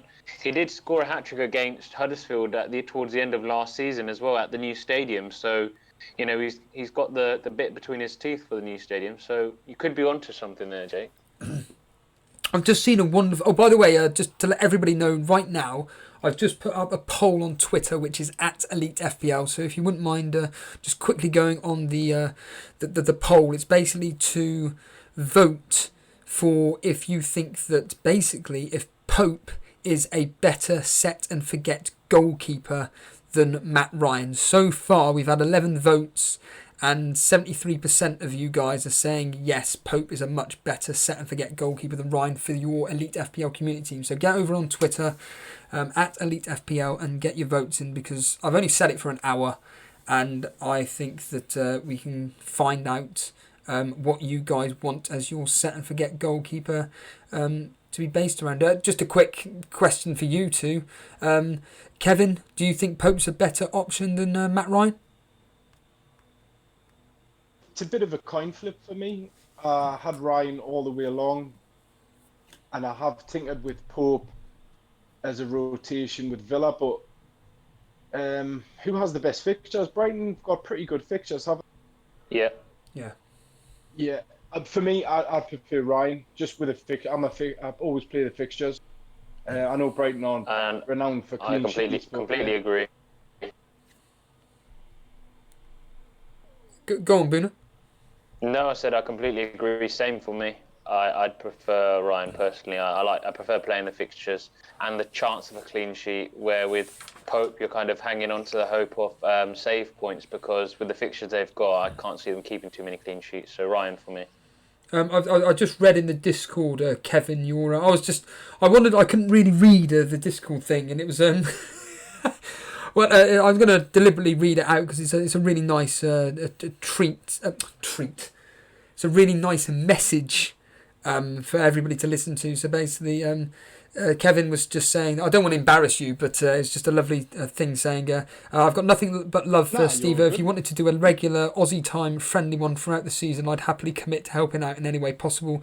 Just training a bit of shoulders in my garage as I listen. Is that right? Get the old dumbbells out and doing some shoulder pressing, eh, Kevin? I was, yeah, and I cut it short. I said to the missus, get out the living room. Steve was on air, and I need to jump on there. So yeah, Steve, I just want to say I appreciate it. It's brilliant. I didn't catch his last season. I've got to be honest. I've stumbled across his this pre-season where the content is a bit scarce, and it's been brilliant. Coupled with the Discord channel, which no matter what time you flick it on, whether it's our daytime, your daytime, there's always someone having a bit of a natter. And I'm a bit like you, Steve. I haven't got knowledge of European football or world football. I watch the Premier League. I follow Newcastle. So when a new player comes in, that's when I'll start to dig on them. But to get ahead of the game and speaking to other people that do follow the European scene a bit is massive. I feel like it's putting me leaps and bounds ahead of people in my like friends league who I know are in the same boat as me, but that don't have access to the Discord. And I know you're going to say, tell them to come along, but I want this edge on them. You know what I mean? I'd love for them to join in, but I want the edge. I want the Discord to myself. But once this season gets started, I'll definitely tell them all about the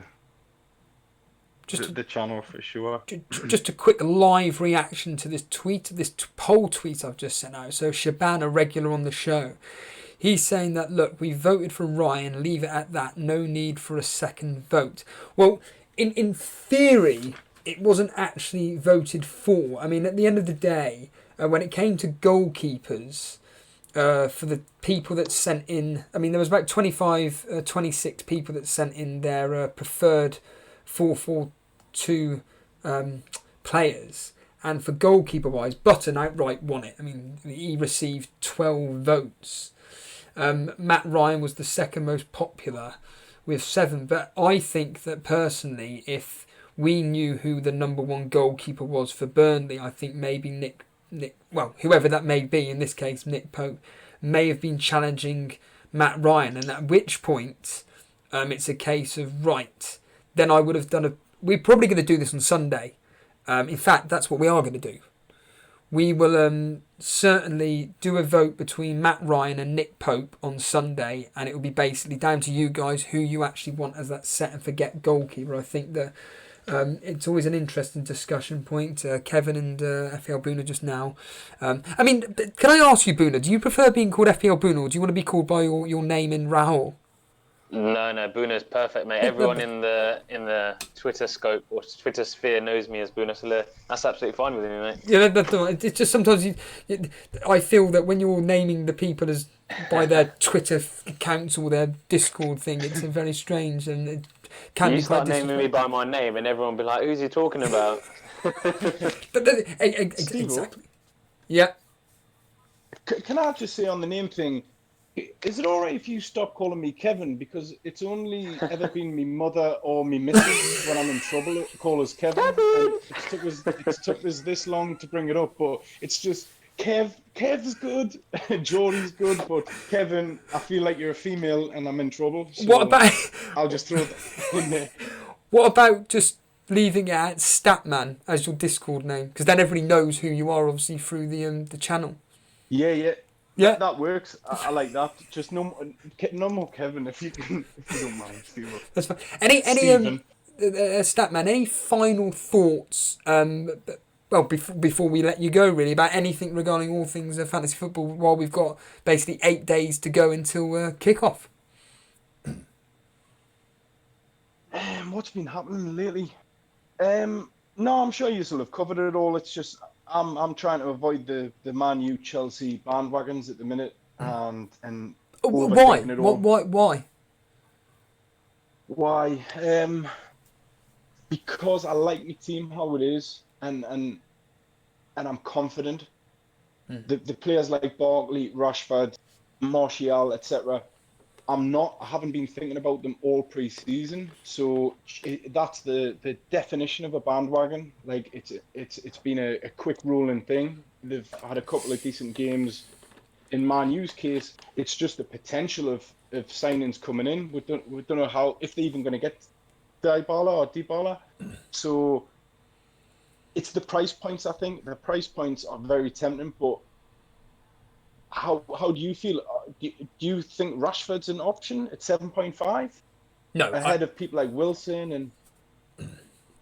I personally wouldn't be going anywhere near the Man United attack until we know definitively who's basically their number 1. I mean, Jason came up with some wonderful information yesterday. I don't know if you heard it or not, but basically he's telling everybody that, well, not him, but Solskjaer has come out and said that the team that plays today versus AC Milan is going to be the team playing Chelsea, just to let you know. So whoever's in that starting 11, it's certainly worth looking out for. This whole Dybala chat and everything, again, I think it's going to fizzle out to nothing. I think that whoever United have got now, barring Maguire, who looks like he'll come in, and there's another couple of midfielders that I've seen, and there's some Lazio player that apparently they've flaming done a deal with, and all of a sudden he's gone a bit quiet. And there was somebody else I read yesterday who apparently they'd agreed a deal with. I think it's all just tittle tattle at the moment. Until it's like my friend Mr. Reed said, until the deal is done, you can only go off on what we know. And based on Jason's thought process and quite a lot of other people, it sounds like Wan-Bissaka looks like he could be in for an incredible season. Yeah, he's definitely the backline at Man U, and De Gea are more tempting than the forward options. It's just there's like, look at my back three, you know, Trent, Virgil, and Zinchenko. I don't want to take them out on potentially Bissaka having a great start. I don't mind bringing him in game week 2. If he has a blinding game against Chelsea, no problem switching him from Zinchenko. I'm glad you said that, because I can kind of put to bed all the Chelsea and Man U thought process for now and go back to the original plan, which was always that Man U and Chelsea were a wait and see, no matter how the pre-season goes. So, yeah, thanks for that. No, thank you. Statman Kev will we will, well, hopefully see you on Sunday, or hear from you on Sunday when we're doing our Elite FPL community polling, really, and draft and whatever you want to call it after the Liverpool Man City game. Definitely, mate. I'll set an alarm. I'll definitely get up and I'll listen and hopefully speak to you then. Appreciate it. Cheers, dude. Take it easy. Kev. Thank you. Thanks, lads. There we are, Kevin there. I'll do a bit of here's one for you, John Harris. Vince Chapman, I know you're listening. Let's do some admin, shall we, just quickly. It's the usual thing. If you haven't subscribed, you're watching right now, you're enjoying the content.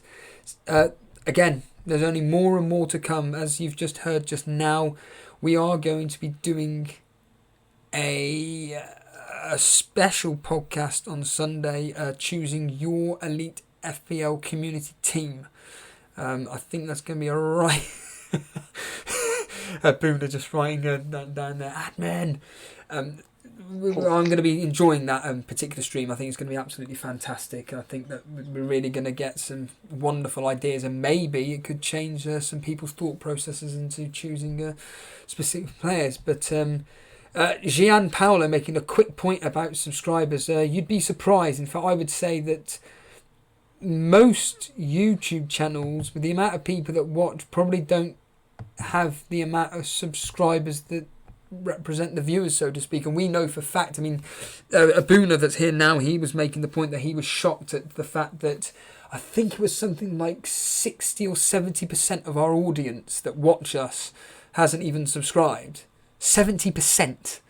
So yeah, but anyway, the point being is that if you haven't subscribed and you're enjoying the content that we're providing with you, just hit that subscribe button. We're growing daily. We're just bringing you more and more. And of course, hit that notification button. In fact, straight away, we had a subscriber. It's DK. In fact, DK, I recognise the name. Maybe you are somebody that watches every single stream, and I definitely recognise the name there, and just hasn't hit that subscribe button. So, you know, it just shows your support, basically. I mean, another way of showing your support for the streams in a simple way is by hitting that like button right now. Just basically hit that like button. It just says that you are enjoying the stream, of course. Also, the best thing, and we'll get Buna's thoughts on this in 2 seconds, is you get to join the Discord group. Everybody's been banging on about it. This is how you get live on air as well. Buna, do you want to just tell our audience about the benefits of being part of this Discord community that, let's be honest here, yourself and Daily Llama are running? Yeah, I mean, how do I explain it?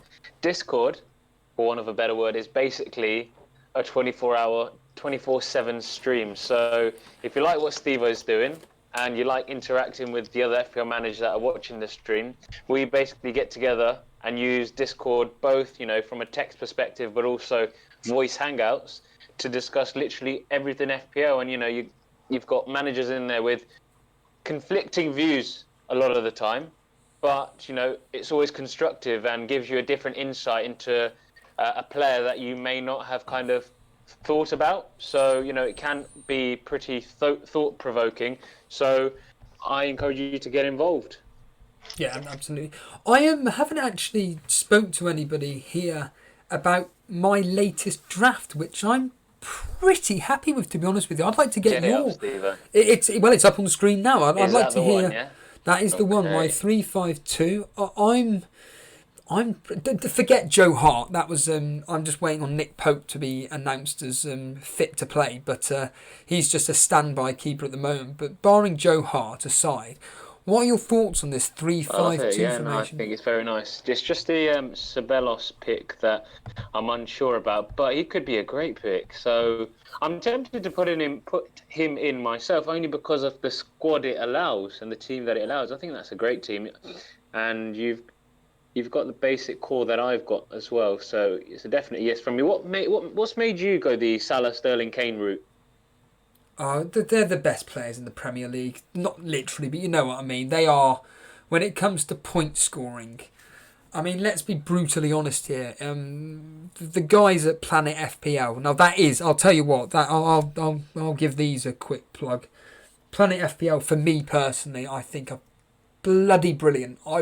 They actually remind me of this show. If I'm honest with you, they're just a couple of blokes that just enjoy chatting fantasy football, and I really, really enjoy their content personally, and it doesn't get boring, shall we say. And they released some news today, basically that they're basically going to be hopefully going to be streaming every single day from next week, basically.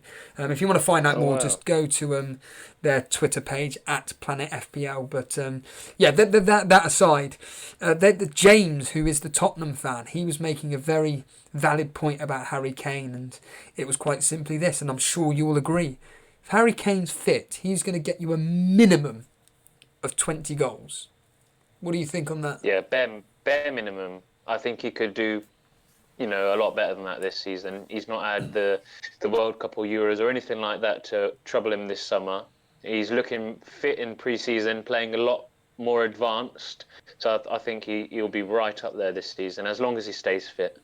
Yeah, I completely agree. And the only downside for me for Harry Kane is that I'm just a bit worried that maybe Son, or even in the opening certainly game week 1, maybe Lucas Moura may outshine Kane from we all know what Son did last year, especially in that middle part of the season where he was just seemed to be getting double-digit hauls each week. I mean, what are your thoughts on actually maybe backing off Kane a bit, just bringing in Lucas Moura as a placeholder, bringing in someone like Wilson, and then upgrading Lucas Moura to Son by game week 3, maybe? I don't know if it's possible. I'll try and see if it's possible now, but what are your thoughts on that idea?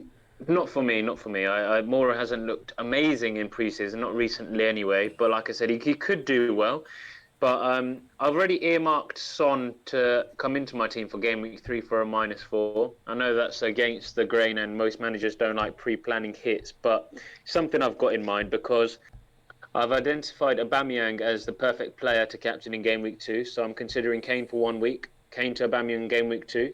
And then a move that a lot of FPL managers are considering for free or for -4 is Fraser and Aubameyang or Kane, whoever they've got, out for Son and Vardy in game week 3. So that's the plan I'm considering. I think Son offers the best value out of Son and Kane personally. So I think he's straight back in. You know what's going to happen though. We know how fantasy football works. Well, Kane's going to score a hat-trick game week 1 and then we're not going to want to get rid of him. But I mean, if that did happen, my alternative plan would be Kane still to Aubameyang because Kane plays City, and instead of taking a hit, I'll do Aubameyang straight back to Kane for free in game week 3. So hokey cokey, but I'm more than happy to do that. Here's a different question for yourself. Have you actually thought about going against the grain and maybe captaining Kane or Sterling rather than Salah? At the end of the day, it's game week 1. Oh, yes. Okay, Oh, yes, and I have. which one specifically? It would be Kane because I'm going to the game. Oh yes, of So course. Sorry, yeah, it just makes it so tempting. However, if Salah scores a brace or a hat trick on Friday night, I will have my head will go firstly, and secondly, there'll be so much expectation from me for Kane to do well that I won't be able to watch the game with ease. So I'd rather captain Salah. He does well. I've not fallen too behind, and then I've got Kane to kind of, make that even nicer on Saturday evening and make me feel even happier. I mean, we'll be doing our preview, well, now this is true, next week Thursday. This time well, not specifically this time, but next week Thursday evening, we'll be doing our preview. I mean, next week's going to be really special, actually, because basically we're going to be doing our predictions for the season ahead. So that'll be fun. We'll let you know when that's going to be happening. Who we think the top four will be, who we think is obviously going to win the league, who's going to be relegated, who we think is going to be top goal scorer.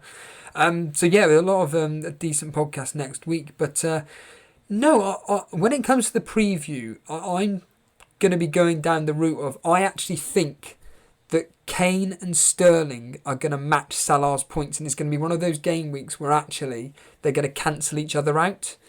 So. Yeah. It could well happen. Yeah, I mean, at the end of the day, Sterling's history versus West Ham is brilliant. It's absolutely fantastic. So is Yeah, in fact, what I'm going to do is I'm going to look it up now, but I'm going to quickly. He's been in the. Quick question before you do this, Steve. I just wanted to quickly ask you the Tielemans decision. How have you decided between Tielemans, Perez, or another Leicester mid? What's kind of swayed you there? He unlike Matt Ryan, who I'm bitter towards because he never got me a save point. Tielemans, on the other hand, the quality and the points that he got me last year was for the 4 months that he was with Leicester. He did absolutely brilliant for me, and he was a bit of a differential, and also the fact that he seems to be doing pretty well in pre-season, and he's going to be an absolute definite starter no matter what for Leicester. Okay. Whereas Perez, he could be playing out on the wing, or he could be behind Jamie Vardy. Nobody seems to know. So I just want to say good morning, Nasty Balls. Again, thank you for the donation yesterday, and a very amusing comment you made. Also, Jason made me aware yesterday of the fact that when someone makes a donation, simply put, it will come up on screen and then an automated voice will quite literally read out what that person says. Now, what I didn't know is that and I will be speaking to Jason about this, the sound that when it pings off is identical to when there's a subscriber. So I can't actually tell the difference. So I'm actually going to speak to Jason about maybe changing that up. But that quickly aside, what I'm going to do is I'm going to bring up Ryan, who's seems to have been waiting in the waiting room for a very, very long time. So Ryan, we're going to be bringing you live on air with myself and FPL Buna. We're going to be discussing your team. But first of all, what I want to ask you is, so Ryan, good morning. Welcome to the Elite FPL call-in on this early morning for us. Hello. How are you? Hello, good morning there. Just a quick question straight away. You have been with us for basically every single day for the 9 days. What have you embraced the most about the Discord community, and more importantly, these live streams that we've been doing on a daily basis? We get a lot of insight from a lot of different people having different strategies, which is interesting in tinkering your team to get the best out of it. And each and every one is sharing some news they see on Twitter, like Buna about Rico and Stacy. We also get the explanation of fans like Dorico about Chelsea fans. And also you and Jason together with Buna and Lama, always trying to help people in the community. That's real fine. Yeah, absolutely. I mean, so straight away, I'm looking at your team, and my eyes are bulging at the moment. So I'm looking at Danny Rose. Yeah. And I'm looking at, I can't even see who that is. Who's the guy next to Salah that plays for Brighton? I can't work out. Who is that? Leandro Trossard. Right, okay. Can you explain why you've picked him and just give me some insight into who this particular player is? I had Brooks and Moura. I was really keen on Brooks yesterday. The news match. Um, the hope. I have watched some Brighton preseason highlights, and I found that these guys were really good. Had some goals and some assists in preseason. Quick and technical player, always bombing forward to propose attacking threats. And I've also done some research.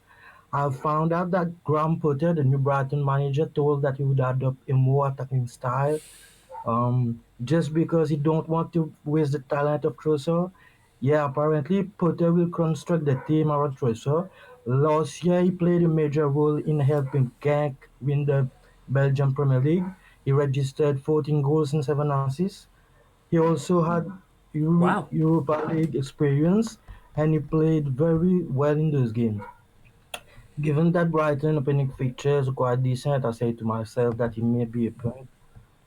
They will play their last preseason game tomorrow, and if he bags a goal and or an assist, he'll be nailed as a 6 million point in my team. Right, so we've got an instant reply to what you're talking about here. And basically, Nasty Balls is saying he's a great player, but he's just in the wrong team. What are your thoughts on that?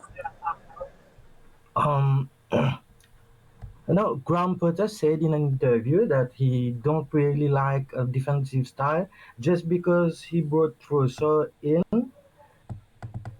He'll play more attacking style just because of Trossard, because he don't want to waste the talent of Trossard. I mean, I've never.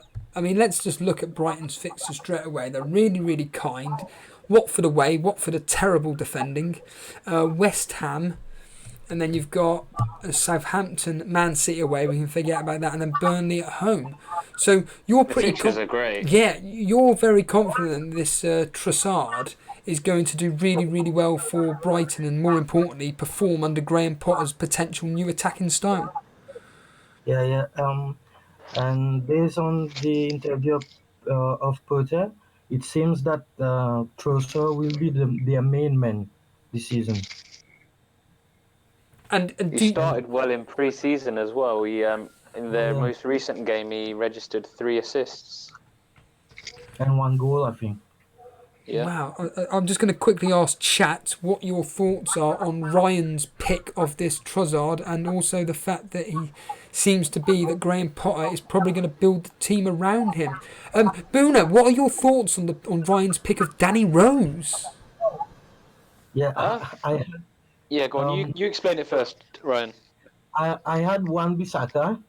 I've seen the hype of getting Wan-Bissaka and had him in my team. But I went to look at Man United fixtures and I said to myself, oh my gosh, they can easily concede in 6 of their opening 9 fixtures. Chelsea at home, Wolves away, Leicester, West Ham away, Arsenal, Liverpool. I want also to have your views on that. A lot of people are Interesting. a lot of people are actually saying that it's actually a very good punt for yourself. I mean, do you not feel though that, again, I know you've made the case about Brighton and the fact that Graham Potter looks to be playing a more attacking style. Do you not think that actually at 5.5 that Ceballos, which seems to be the new go-to man, is a better pick?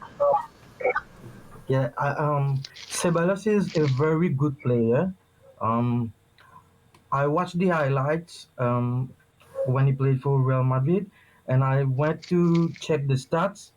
He only had 3 goals and didn't had any assists.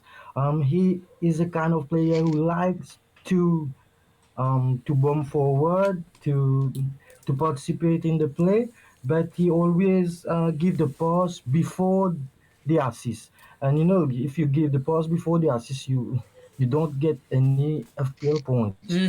And it's the 3 goals he had. He liked to shot. He liked to shoot outside the box. Buna was asking me about Perez. I explained to the reasons as to why I personally haven't chosen Perez and I've gone with Tielemans. Could you explain to the audience why you've gone with Perez instead of, say, Maddison or or in this case, same price in Tielemans? Um, I watched the preseason Leicester highlights.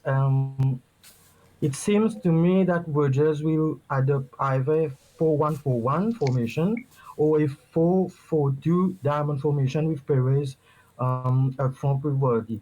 And with Perez up front with Vardy, it's an out of position part, and I think he'll get a lot more attacking threat than Tillmans or Madison, who will sit more deep on the pitch. Wow. I'm interested in your immediate pick of having Jamie Vardy from game week 1, rather than, say, doing what some people are doing as a strategy, which is having, say, Harry Kane or whatever, and then downgrading Harry Kane to Vardy and then upgrading somewhere else in the team. So what makes you confident with Vardy from game week 1? Um, I really think that Leicester has really improved. Um, and from preseason, we can see they are a really good team. They can back goals against any top six side. Um, and I think that Vardy will continue from where he left from the last season. Vardy had the most points in the last 10 games, I think, last season. We were talking about Sigurdsson. FPL Doubt was talking about Sigurdsson as the reasons as to why he's very confident in Sigurdsson this season, performing really, really well. Have you got the same optimism ahead of this season? Um, I had Brooks and Mura. I changed Brooks and Mura to Trossard and Siki just because Brooks was injured yesterday. Siki just because I found that many people are overlooking him. He's a sure source of points given that he's on set pieces and pens and that Everton has really good pictures. I don't want to invest in Everton defenders. And I think the sure pick, it's Sigurdsson. With Uh, yeah, go on. Given that also Murat, Lamela seems to have the edge these last games, looking as Spurs' best player. I think that Murat emerges as a big risk for game week 1. I don't want to have a Spurs player. I want to have a Spurs player as they really look good, but I think it would be a risk with Murat, given that Lamela is having more stars than him. Oh, what are your thoughts on that, Buna? Lamella maybe potentially threatening Lucas Moura's place. Yeah, absolutely. Lamella has been probably one of the best players in the last few games we played in pre-season, and his goal last night as well wasn't the easiest. It was a great ball in from Nkudu, which Lamella tapped in, but you know he's showing some great intent. The problem with Lamella, however, is he's not consistent enough, but not out of a want of doing more because he's been injured and stuff. So he could well challenge Moura for a spot there, and that's a worry. I'd be tempted on Lamella if I knew he was nailed, but I don't. On a completely separate note, but still of relevance, I've just been going through Sterling's goal attempts versus West Ham in the last 6 fixtures, which include 4 Premier League games, 1 friendly game, and a FA Cup game. He's got 5 assists and 3 goals versus West Ham. So I think that for me, West Ham could be the ideal captaincy choice for Sterling. And immediately bringing that news to you, Ryan, what are your thoughts on maybe swapping the captaincy to Sterling instead of having it on Salah? Um, yeah, I really consider that. Just because one thing I want to share with you, I don't like to campaign players who plays first because if he blanks, the enthusiasm of the remaining games will be completely down, and you'll have to wait for the managers to like waiting for Kane captain, Sterling captain. You have to watch the game. One thing that either Sterling or Kane don't bag a goal or an assist. Yeah, absolutely. Ryan, any final thoughts before we let you go, my friend? Um, I would like to have your views on that Wan-Bissaka thing. What, as to why we've chosen him, or as to why he's such a popular pick?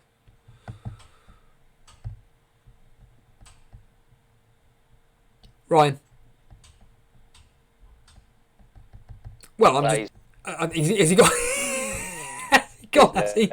But I've asked Davey to enter the waiting room because he, like Dereco, is a Chelsea fan, and I just really want to know what his thoughts are on these Chelsea assets, and in particular Ross Barkley. So could be good to have him on air. Sure. He's been in the Hangouts quite a lot recently, and we've been discussing Chelsea and stuff like that, and he's got some really good insight. Right, okay, so what I'm going to do is I'm going to do something clever here. Now, Jason, again, you're going to be impressed. I'm going to go for a quick break, everybody. So I will be right back. Do not panic. Nothing's going anywhere. You'll understand what's going on. So we will see you in a couple of minutes. Be right back.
Hello there and welcome back to the Elite FPL call-in with myself and of course special guest host at the moment FPL Buna. In answer to Clement LaRue's point at mixing up some protein shake, unfortunately not no. Yes, Geordie Kev, Statman, yes, that was something that I suggested to Jason that I'd like to get up and running, and what we're kind of planning on doing is potentially turning that screen into basically an actual advertisement itself. We're working on something basically, but yes, Jason, FPL Buna was just teasing us with a caller, and it's Davey P. He's a regular, as FPL Buna just said. He's a Chelsea fan. FPL Buna wants to ask him some questions, so Davey P will get you live on air right now. So, Davey P, welcome to the stream. Good morning, lads. How are you? Good. I'm great, thank you. FPL Buna's got some questions for you regarding all things Chelsea. So Buna, please just take it away. Yeah, so Davey, as you know, we've been obviously speaking in Hangouts regularly over the past few days, but especially after last night's results, just wanted you to, just for myself, but also for the chat and those listening live, to give you your insight on some of the key Chelsea assets that you think could be worth punting on or bringing in. Okay, so I was watching the game last night on the Chelsea app, but I wasn't watching it. I'm a Chelsea fan, but I wasn't really watching it from like a fan perspective. I was watching it from like an FPL perspective. Even better. I had my FPL hat on. I wasn't watching it as a fan. You kind of notice like little things about the game. Like early on, Chelsea were really, really poor defensively. We were getting pressed. Zuma just looked out of sync. They were leaving holes. They were getting in behind us all the time. From an FPL point of view, if we'll leave it, if it's... You're still there, Davey? To the first goal though, everything just settled right down. but then again, that's without Kante on the pitch. He makes to that Chelsea defence as well. Absolutely. Well, So, yeah, go on, who Buna. kind of stood out for you last night? Then I know Pulisic scored 2 goals, Barkley made 2 and scored 1. Are either of those two kind of in your thinking? Because I know you're a big advocate of Willian. Was he on the pitch last night, or is he not? Is he not returned yet? No, he's returned to training, but he's still injured. Okay. So of those two, are any of those kind of in your thinking? Yeah, Pulisic does look good, and both. I'll always say this: both goals were counter-attacking goals. It was Barkley switching the play really fast, very direct compared to under Sarri when it was just like passing backwards and forwards, keeping the ball, similar to like a Barcelona type style, like tiki-taka type thing under Sarri. We were very, very direct, and I think that's the way Lampard wants us to play. Interesting. And the stat man, as we shall now call him, has also asked a question, and he's asked, who do you see starting up top, and will they share that position, like, for example, how Aguero and Jesus do? And then a separate question, is Emerson a good shout? So to start with, who do you see starting up top? Because I know Tammy started last night, so do you think that was your strongest 11? Like, basically, well, the 2 big games we played in pre-season were Barcelona and Salzburg last night, and Tammy Abraham started them both. Like, from what I've read in the forums of Chelsea and what I've listened to Frank Lampard saying to play, I think it will be a direct shootout between Abraham and Batshuayi. I think it's going to come down to who's the better finisher. How did Tammy look play them both last night? He looked lost in the game for large parts. Like, he wasn't really involved in the. From an FPL point of view, he wasn't really that involved. Like from a point of view, he was very good at holding up the ball, bringing others into play. His footwork was amazing. His dribbling skills were pretty good.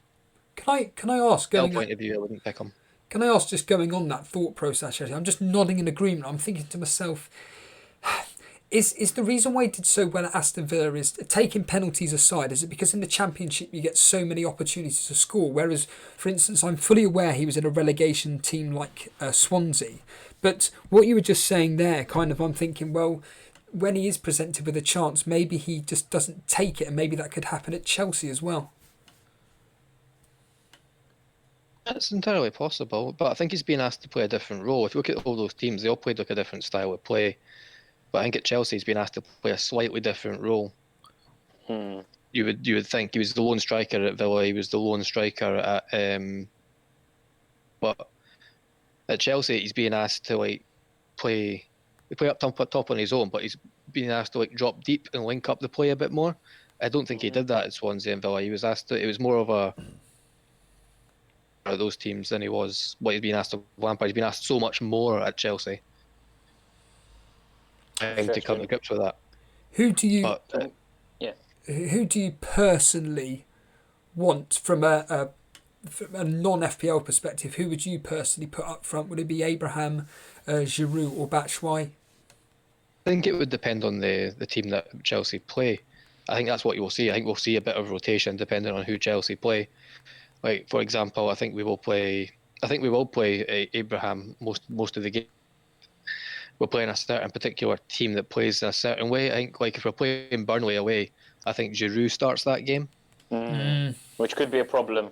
I think against the big teams as well, I think Jorginho will be dropped and it'll be Kovacic and Kante in the 4-2-3-1. I think it'll be them, the double pivot. Much more solidity. Another key talking point. Barkley took a penalty yesterday. Do you think that could be something we could see more of? I know you mentioned that you reckon Luiz could be on penalties, but Barkley took it last night. What's your thoughts on that? I think the penalties was up in the air. New manager coming in, I think he says everyone's on a level playing field as soon as he came in. It's not, history doesn't matter. Okay. So Barkley, he could be a great value option if he can. I think he's a good player. But not for me right at the beginning. There's only really 3 Chelsea players I'm looking at the moment after last night's game. Well, yeah, go on, Buna, go on. No, I was just going to ask. I was just going to ask one of another question from the chat that's been asked. But if you want to go, no, you carry on. I'm happy to just listen. So Nasty Balls has asked: is Azpilicueta allowed to get further forward on the right under Lampard, or has he in pre-season? Sarri seemed to have him looking after Luiz. How's that changed, or what's your thoughts on that? Well, last night's game, I had this conversation in the Discord with Discord Hangouts yesterday. I think you were involved in that as well. If you look at like yesterday, he wasn't really getting forward too much. He was being much more defensive. I think what happens with Chelsea is when one fullback goes forward, the other one stays back, and vice versa. So if Okay. Emerson's bombing forward when they're switching the play and trying to counter attack fast, it's Azpilicueta that kind of stays back and kind of tucks in, and everyone kind of shifts along one. So Emerson at 5.5, if you were to pick one particular Chelsea defender at the moment, who would it be at present? I know Emerson's 5.5, Zuma 5.0, but with Zuma you've got a bit of rotation risk with Christensen and then Rudiger when he returns. So would you avoid Zuma for that fact, or would you still consider him?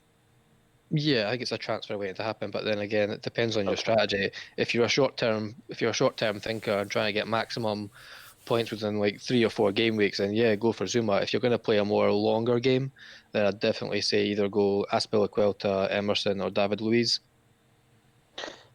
Perfect. And Statman again asks, who's your money on being top scoring midfielder this season? I'm not sure if he's asking for Chelsea or the Premiership altogether, but if you can answer both, even better. Premiership, I think it'll be Sterling. I think he's coming into his prime now.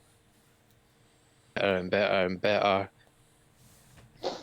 And I have noticed that he's playing more centrally now in pre-season, and Pep did that with Messi a few years ago when he was in charge of Barca. He brought Messi from a right wing or a winger spot into the middle, and I'm wondering if he just sees the future of Man City being that way.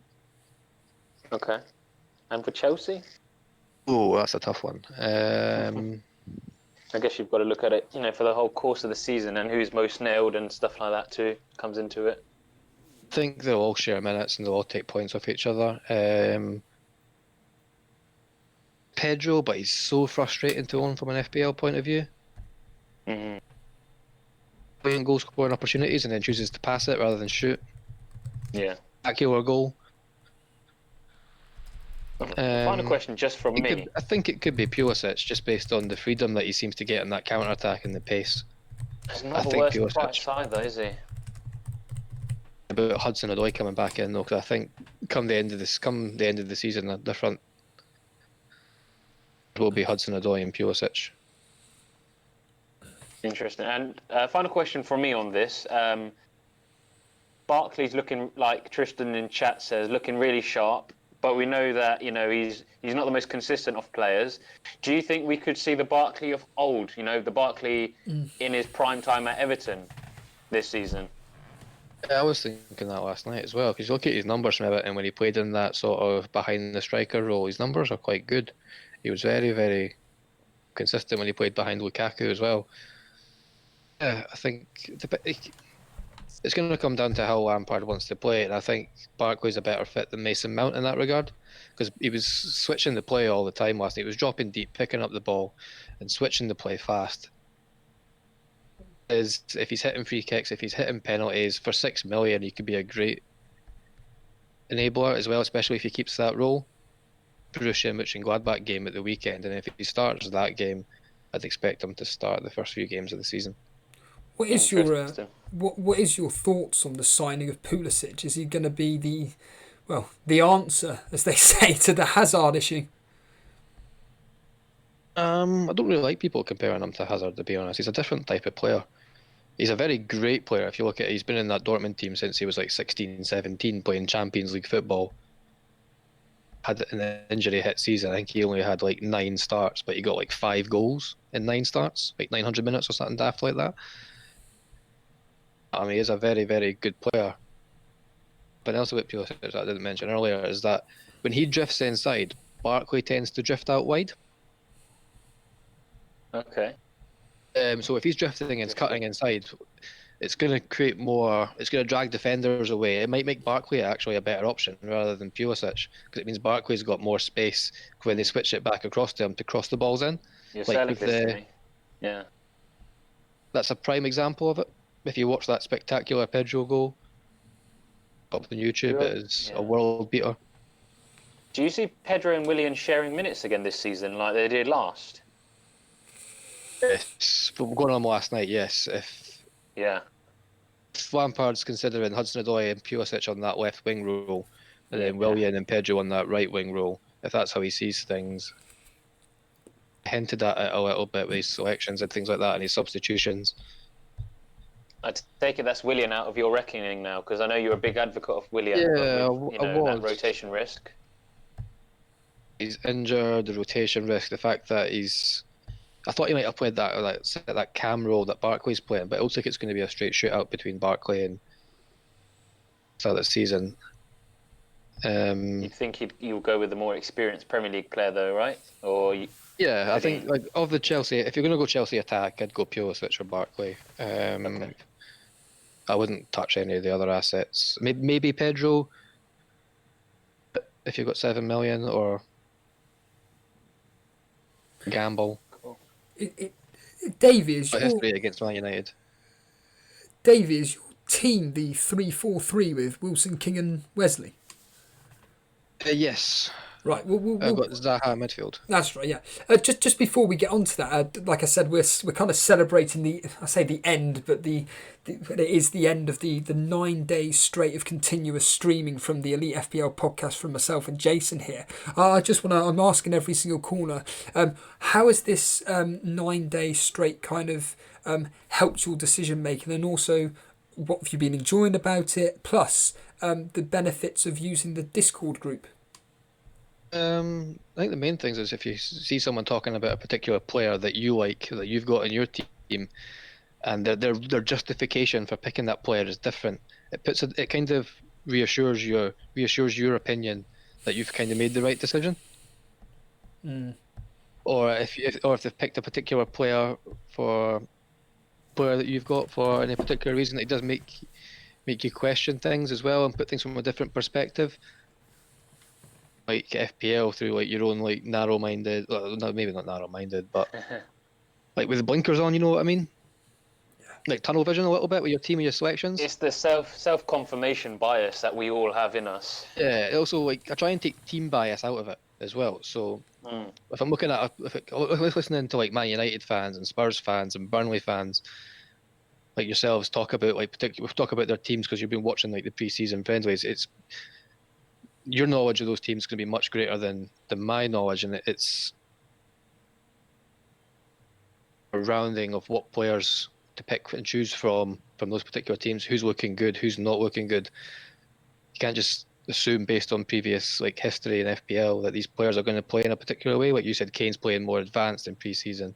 I've not seen much of Spurs, but last season Kane was dropping deep, and it changes my opinion of Kane a little bit. He's not dropped deep the past 2 games. I've not seen him drop deep once. I mean, apart from corners where he's kind of helped the defensive unit, especially when we've changed and put reserves in. I think Kane's a good choice this season, but I can understand why people won't be going in, because Salah and Sterling, even for me, even now, are priority. Yeah. What were you going to answer that? Steve, quick one. I'm slightly disappointed that you've not detected any accents this morning. I mean, this Indian one from Davey is really obvious. I thought you would have at least detected that. I've given up with the game. I'm just going to get it on a shirt and with a massive logo that just says, something along the lines of "I'm detecting an accent." But so we got your team up on the screen at the moment, Davey. You're going with a 3-4-3 again, just like Statman. You're one of the rare breed that are going with a 3-4-3. I'm assuming is the Heat pick based on the fact he's gone to Aston Villa? Yeah, and the fixtures as well, and the fact that he's Premier League proven as well. Absolutely, yeah. And I'll be interested. Actually, I'd be very interested to see what his thought process was on leaving Burnley. Is it because Sean Dice has actually said, "Look, mate, you're not going to be number one. It's going to be Tom. It's going to be Nick Pope. We'd keep you as a coach here." Or as a second goalkeeper at least. What are your thoughts? And maybe he thinks, nope, I want a new challenge and go to Aston Villa. So maybe you could be onto something there. It's entirely possible. I think he will be the number one at Villa. I mean, he's experienced. He's very, very experienced. For a 33-year-old, he's still got quite a good few years in him as a keeper. Absolutely. Whilst we're on the discussion of goalkeepers, I want to ask both of you a question, and I've got my own reasoning for this to the answer to this question. But I want to hear your thoughts, because in seasons gone by, I and most other FPL managers, if we've not gone premium goalkeepers, we've gone for 2 rotating 4.5s. But this season, I find myself going for a 4.5 and a 4.0. I'll give my reasoning later, but what's your thoughts on that, Steve-O and Davey? Steve, if you want to go for it. Yeah, my opinion is simply based on this. Last season, or every season, I go with 2 rotating goalkeepers, and it never works out. I always seem to bench the one goalkeeper that seems to get the points, and the other keeper just doesn't. I just want to get rid of that headache, and I'll happily do what Jason did last season. In his case, it was Fabianski, and I'm just sticking with whichever goalkeeper. I'm still seriously considering De Gea. I really am. I originally was thinking Fabianski, based on obviously as David just said about Tom Heaton being a proven Premier League goalkeeper. It's just a lack of clean sheets that West Ham get. I know he gets the save points, but I'd rather get De Gea that plays for obviously a premium club. But yeah, it just gets rid of the headache of the dilemma of who to play. Davey. Yeah, you just put the words right out of my mouth. I would have said pretty much the same thing. I like De Gea as a keeper. I think he will get maybe more clean sheets, more save points. I don't like the rotation either, because bench, and also I think it's a waste of 0.5 as well, because you're just wasting 0.5 million on your bench as well. To be used in your starting 11, get even a higher quality player. It's the same reason why I don't like having... Those 0.5, let's say we've gone for Ryan, who's playing City away, and you've decided your rotation of goalkeeper as well, and you're playing Ryan, who's playing another goalkeeper who's playing Southampton or a newly promoted team at home. You would think that he's more likely to get a clean sheet, which essentially means at least 3 to 5 points more. Do you not think that 3 to 5 points difference, kind of warrants that 0.5 million? Potentially, yes, if you get it right. Yeah. You have to get it right. And predicting clean sheets outside of maybe the top 4 is extremely difficult. Yeah, that is actually a very good point. I think if you're looking at guaranteed clean sheets every other game or every game, you would put your money on Liverpool and Man City.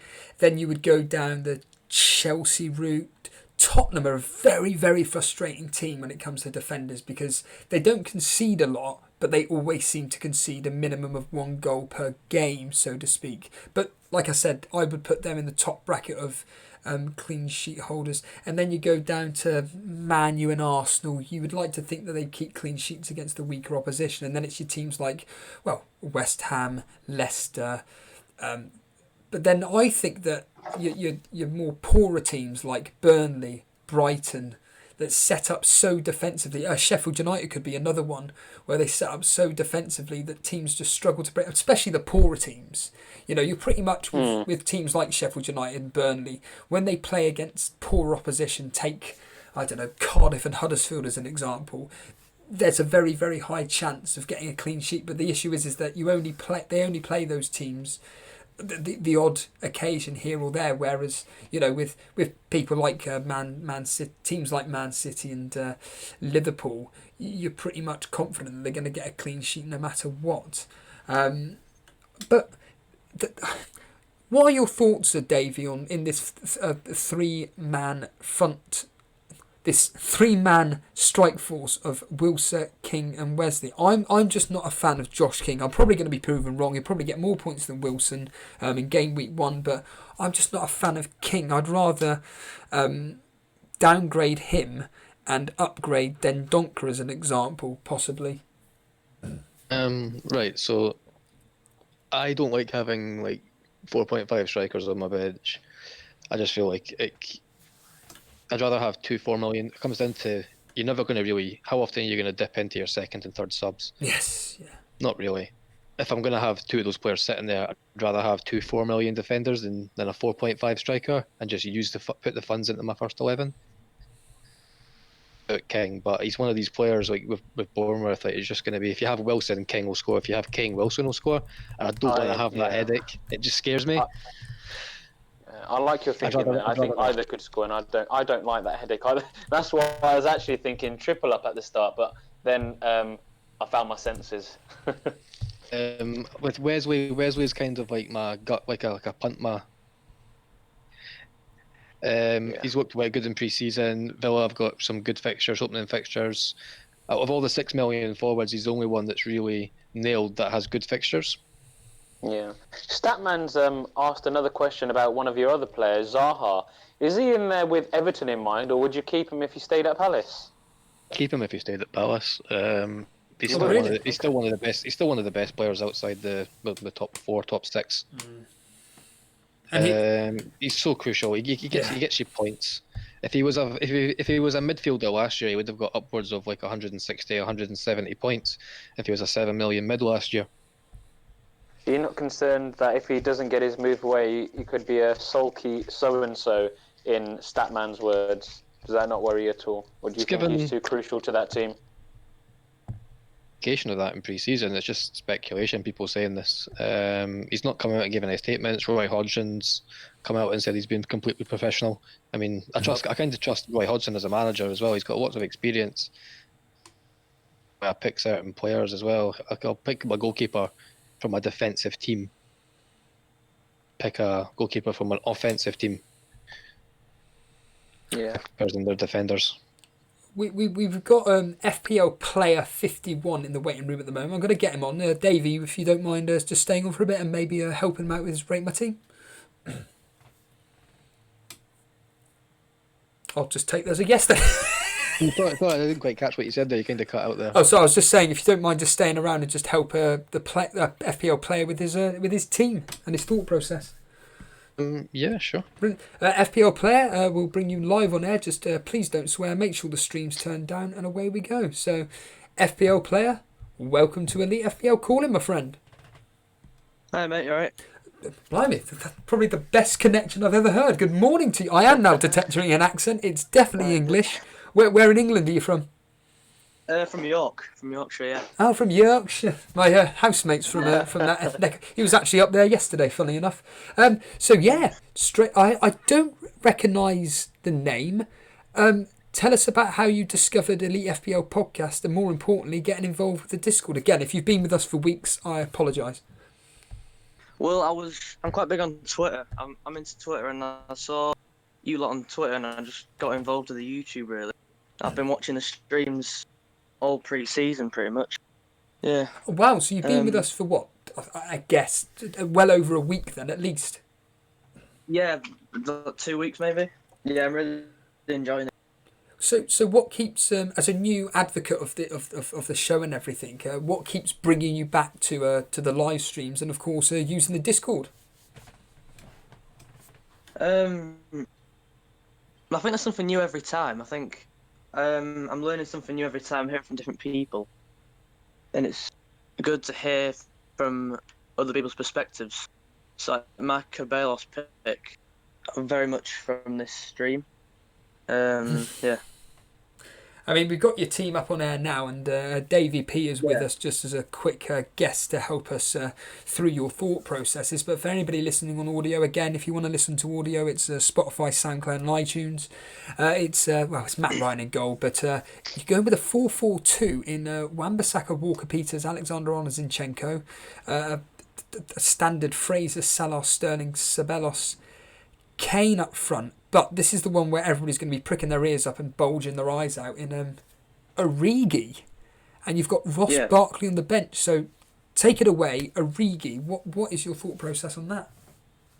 So I'm a massive Liverpool fan. And I've been watching all the pre-season. And Origi started more often than not. And without Mane, I think Origi will start the first game against Norwich. I think for 5.5 million, it was between Origi and Locadia, between who to start for the first game. And I thought, with Barkley on the bench and with Chelsea's good fixtures after Man U, and Barkley's form in pre-season, I thought, I'm going to rotate Origi out for Barkley for the second game week. It's good thinking. Yeah. Davey, your thoughts straight away as a Chelsea fan on benching Barkley versus Man United and playing basically Origi ahead of him. I mean, would you actually take Barkley over Ceballos for the first game? Depends if he wants to stick to the 4-4-2, because you could go 3-5-2 with that team if he wanted to take out one of his defenders. The first thing that strikes to mind with that team is: are you planning an early wild card with that team? Well, I've been playing FPL for like 5 years now, so I usually wildcard after game week 4 actually. So that team's mainly for game week 4, and then they've got the international break, and I'll decide a new wildcard. Probably looking to get Aubameyang in, depending on how he plays, and maybe some of the Leicester boys after that as well. Does this? You've said you've been playing the game for 4 or 5 years. FPL Penguin, who is in chat at the moment, he made a point about this season is the first time. I hear this a lot. He's going to be taking it very seriously. I mean, your previous history with the game. I mean, what's it been? Has it been you've taken it seriously? You've just been half-arsing it. I mean, what's your thought process behind it? Yeah, I do obviously love my football, and I do take it quite seriously. I'm in quite a few leagues, in and around my area. And I got about 30k last year, so... Wow, nice. Yeah. I thought you meant 30k in prize money. My ears popped up there for a second. So I started looking at properties in Yorkshire. I was like, I need to move to this area. So in your previous seasons, not necessarily how well have you done, but how seriously have you taken the actual game itself, and has it paid off with representing your overall rank? I think it's paid off using my wildcard early every season, just so you can get to grip with the players. So I think that's what I'm going to do this year. And as I said, I built that team majority for the game week 4, until game week 4. Probably looking to transfer Origi within the first 2 weeks.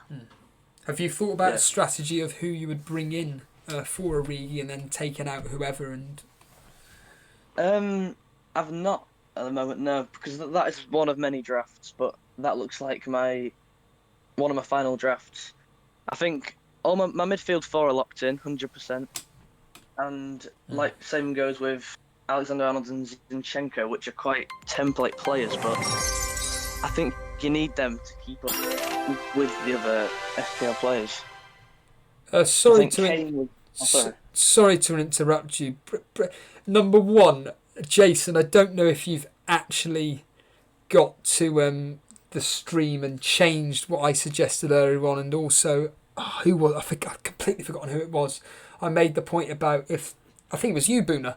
If someone makes a donation, that maybe changing the notification, and actually I understand. And Brett Mollison has actually made a donation, and mate, we should be giving you a donation for the support that you've given us since quite literally day one.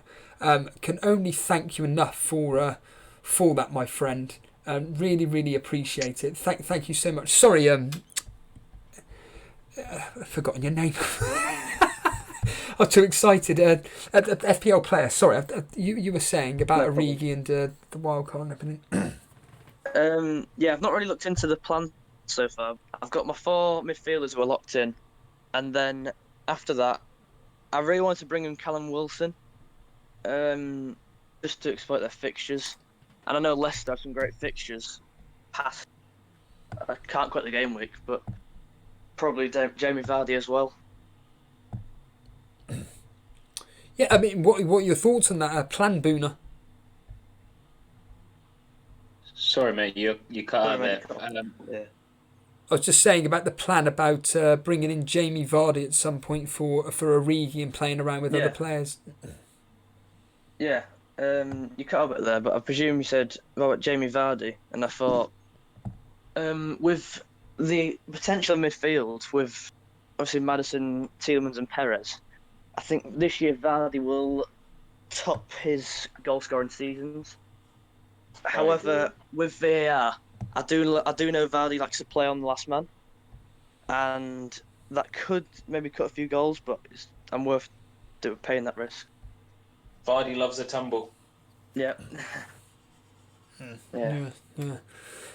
So you mentioned the fact that this looks like it's going to be your team that you're going to go in with on game week 1, which is happening next week, Friday. Is there anybody in that specific team which you're thinking, I just can't decide whether I have him or not? I think the main one's actually Kane with me.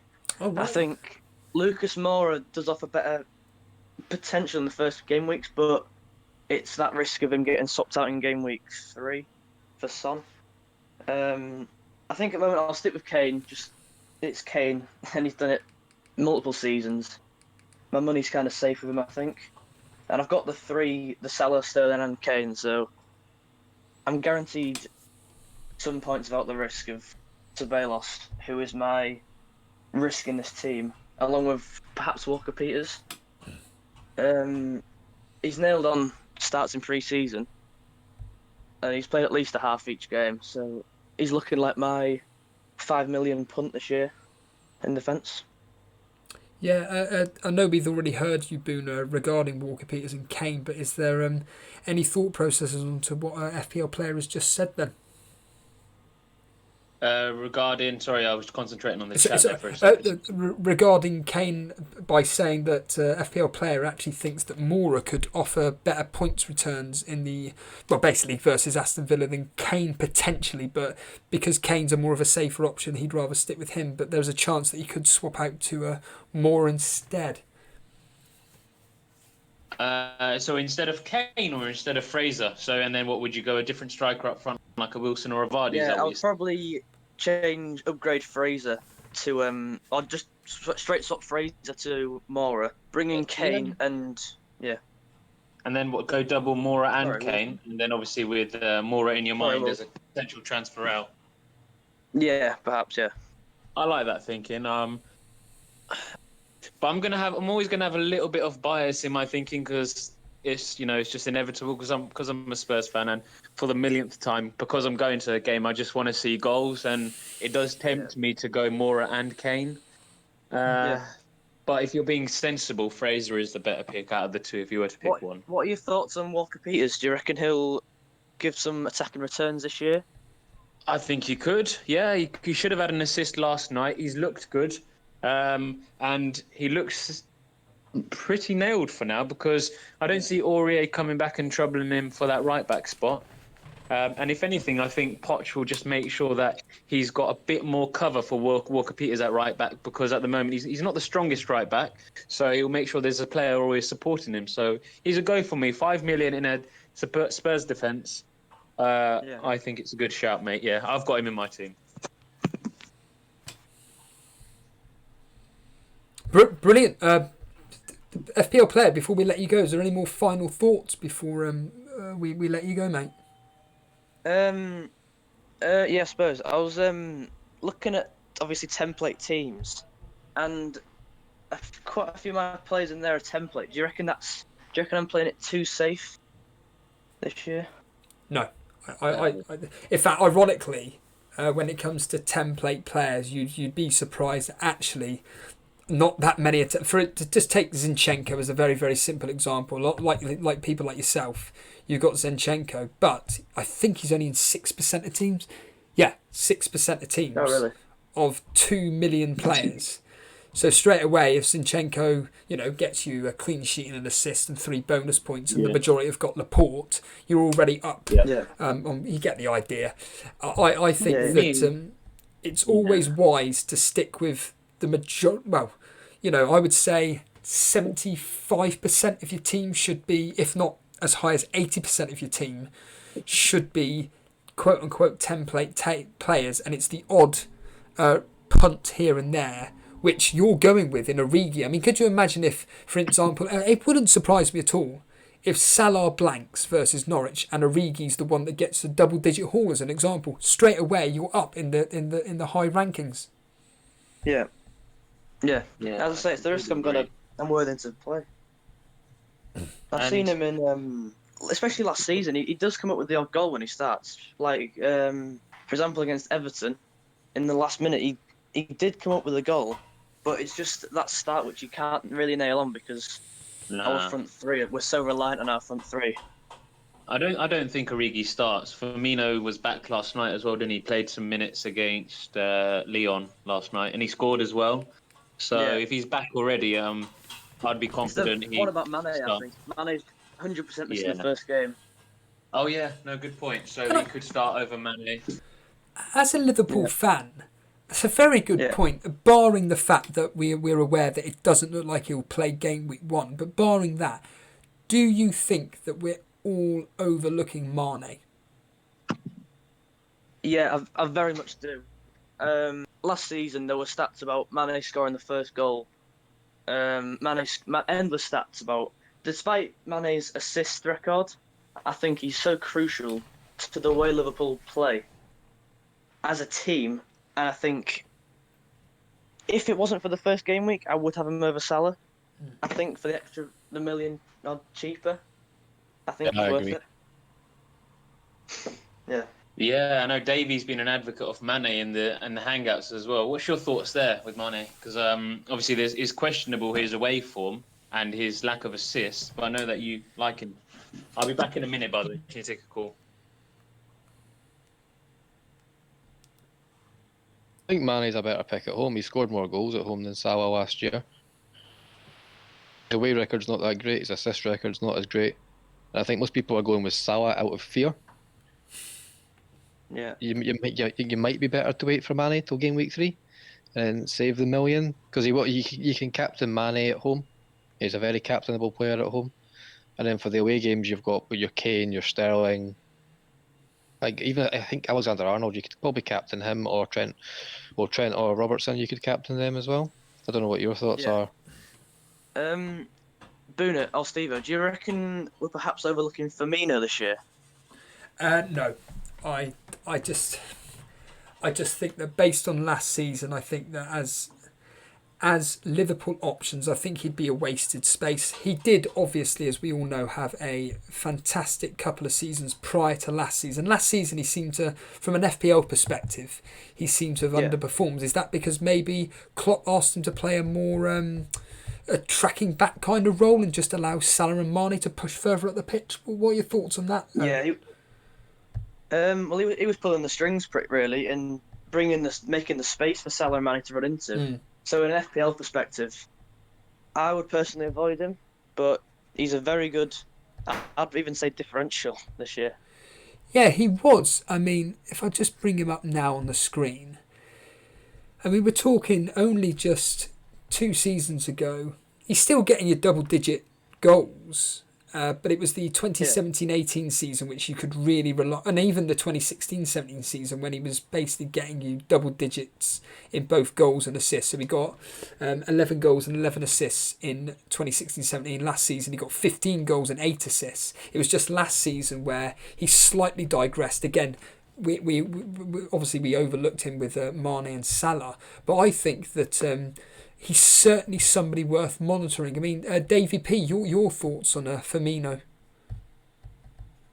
For me, the way I think about it is you got to don't just think about him as a Liverpool asset. Look at him as an FPL and compare him to the other players in that price bracket. Comparing him, if you're as a forward, you're comparing him directly to Lacazette and Vardy are the two that spring to mind. And I think I'd rather have Vardy than the other two. Yeah. Oh, interesting. Very, very interesting. FPL Player. Next time we're live on air, you're more than welcome to join us. It'll be Sunday evening, if anything. But thank you for joining us. Yeah, thank you for having me. Love to do it again. Cheers, dude. Bye. Davey, for you, any final thoughts before we let you go, my friend? Team, I think 3-5-2s. If I wasn't going to play 3-4-3, I would be playing 3-5-2. I think if midfielders get in, I think anyone who has that formation, I think is in for a good start to the season, depending on your strategy, obviously. There we are. Cheers, Davey. Have you on another time, mate. Cheers, have a good one. Cheers, take it easy. There we are there. Davey P saying a 3-5-2 could be the formation moving forward. It looks like we're running out of calls here and everything. I think people are all on the down low and everything, and Nenif Shamal asking, what do we think about Heaton going to Villa? Well, I made this point earlier on that actually I think it could be either him thinking, do you know what, I'm not going to be number one at Burnley, so I'm going to prove to Sean Dyche why I should be number one, or it's just a new challenge for him. As Tristan Mitchell makes the point, Heaton is a class signing. I couldn't agree more. I think at the end of the day, he is just a saving machine, just like Fabianski. It's just a question of how, what's his face, Aston Villa's defence are in front of goal, to be honest with you. What's going on here? Lots of people in chat. Again, do you know what I find really, really, really interesting about this live chat is that rather than being bombarded with just the same old questions over and over again, it appears that people are more willing to just sit back and listen and just kind of chat along as the conversations are moving along regarding whoever we've got live on air. I think it's absolutely fantastic to you guys to show that respect and not, well, basically, like I always say, spam us, really. But I think I'm going to end the stream now. I think we've gone on for long enough. I think it's been near enough 2.5 hours, 2 hours and 44 minutes we've been actually live, per se. No, thank you. Davey P just saying, thanks for having me on. I hope I gave something for the folks. Of course you did. Anybody that seems to come on air, it's they bring on tons of advice that you'd never think about. Your insight into Chelsea was fantastic. Fit Tom 66 opinion on Keane going to Everton. Obviously this guy moving from Juventus to Everton. Well, we were talking about him earlier on, and it seems that most people are thinking that he could be the number one striker for Everton. And if he comes in at, I think it was 6 point, I forget who it was, I can only apologise, at 6.5, could be a steal. For I am back. Oh, hello, Buna. We're just wrapping up basically, but I'm just someone's just asked in chat, Fit Film, regarding this Keane of Juventus, and I'm just saying that it looks like that if he comes in at maybe 6.5, he could be actually an option. Yeah, he could definitely be an option. But like I said earlier, I wouldn't get him in straight away because I'm not convinced he goes straight into the starting 11, but he could make the bench. And if he looks good when he does start, then I'll have him in. So what I might do is have someone in that region in my team, like a Wesley or a Jota or someone like that I can easily switch over. I think he could be a great option with their fixtures and Sigurdsson and Richarlison behind him. Definitely. Yeah, just a quick interesting, what was it just then? I just seen someone say something then. That was quite an interesting comment. Ryan just saying thank you for the stream and the 9-day show. Yeah, it's alright. Oh, Resi Dazzle, yeah, I've just seen it. Resi Dazzle, you really didn't have to donate. Really appreciate the donation there. You didn't have to do it. We're not. Can I just make this actually from a serious point of view? I mean, I'd like to actually hear your thoughts on this, Boone. This is more for a conference call. But in all seriousness, I didn't even know that we had the donation set up on the stream until literally the other day when yourself, Boona, you donated to us, and I was genuinely shocked that someone had actually spent their hard-earned money on us, basically, and we're really grateful. But what I will say is that we're not here asking for donations. We're really grateful that you are willing to basically, like I've just mentioned to Boona, give us your hard-earned cash, but we're not going to be promoting. I did see another content creator, and I just couldn't believe what I saw basically when it came to the donation. It was almost just whatever, this person's donated X amount of money and they were just spoken to like a piece of garbage basically, and I thought it was disgusting, if I'm honest with you. And I just thought, if you're going to get people to donate money and you're kind of basically advertising that people should donate money, I think you should have the common courtesy to actually respect that individual that's given you the money. And like I said, we're not going to be asking people for money. And like I said, if you're wanting, if you are going to donate, we are so grateful for that. I'm not used to receiving gifts. I find it but it is something which I am genuinely very, very grateful for. And like Jason said yesterday, the money is just going to go into a pot, and it is all going to go back into the stream.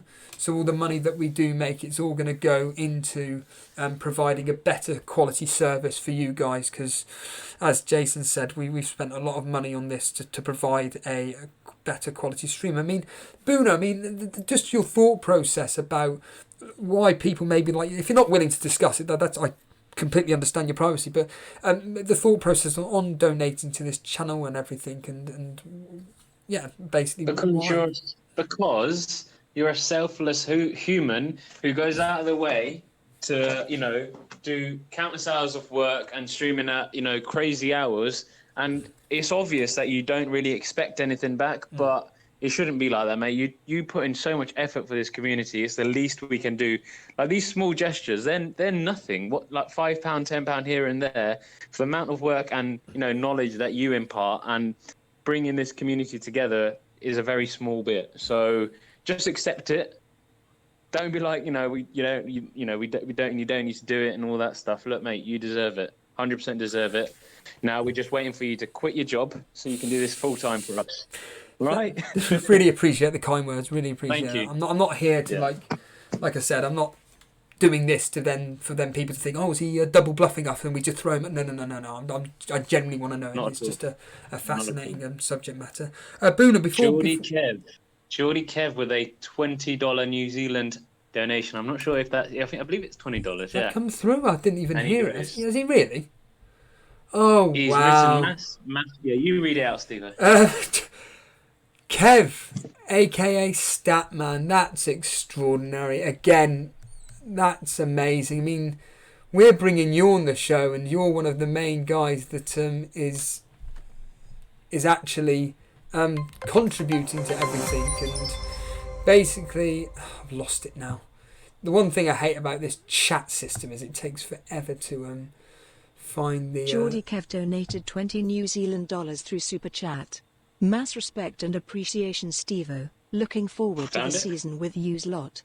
Please tell me everybody just heard that. It's a new feature that Jason has added where if someone donates, the automated service actually does tell you what the individual is saying. But if you didn't hear it, Kev, aka Statman, mass respect and appreciation to Stevo. Looking forward to the season ahead. And I'm telling you now, I cannot wait for next season. There are, from myself and Jason, there are big plans for next season ahead, and it's starting from next week, and we will be advertising everything.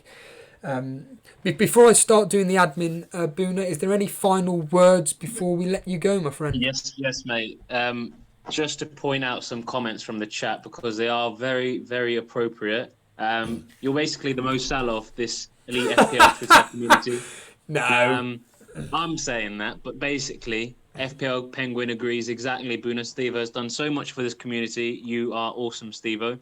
And Brett Mollison agrees, saying, "Well said, Buna, spot on. I don't know what I'd do without Stevo's without Stevo's marathon. So we're going to be lost for a few days, Stevo. But make sure you're back promptly at Sunday at 6:30 p.m. whatever it is, to make it a long one."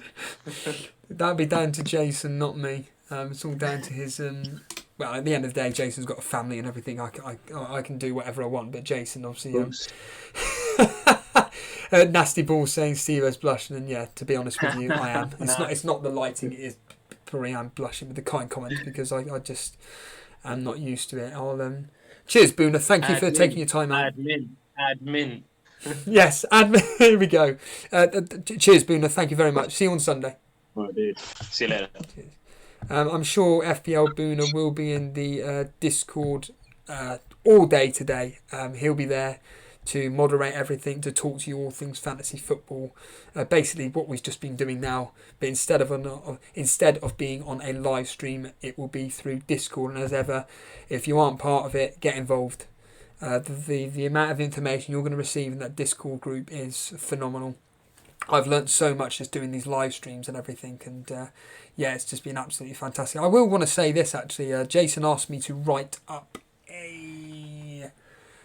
a history of how the Elite FPL came about, and he's going to be uploading that at some point to the website, which is elitefpl.com. It's a basic insight into how the Elite FPL came to this point right now.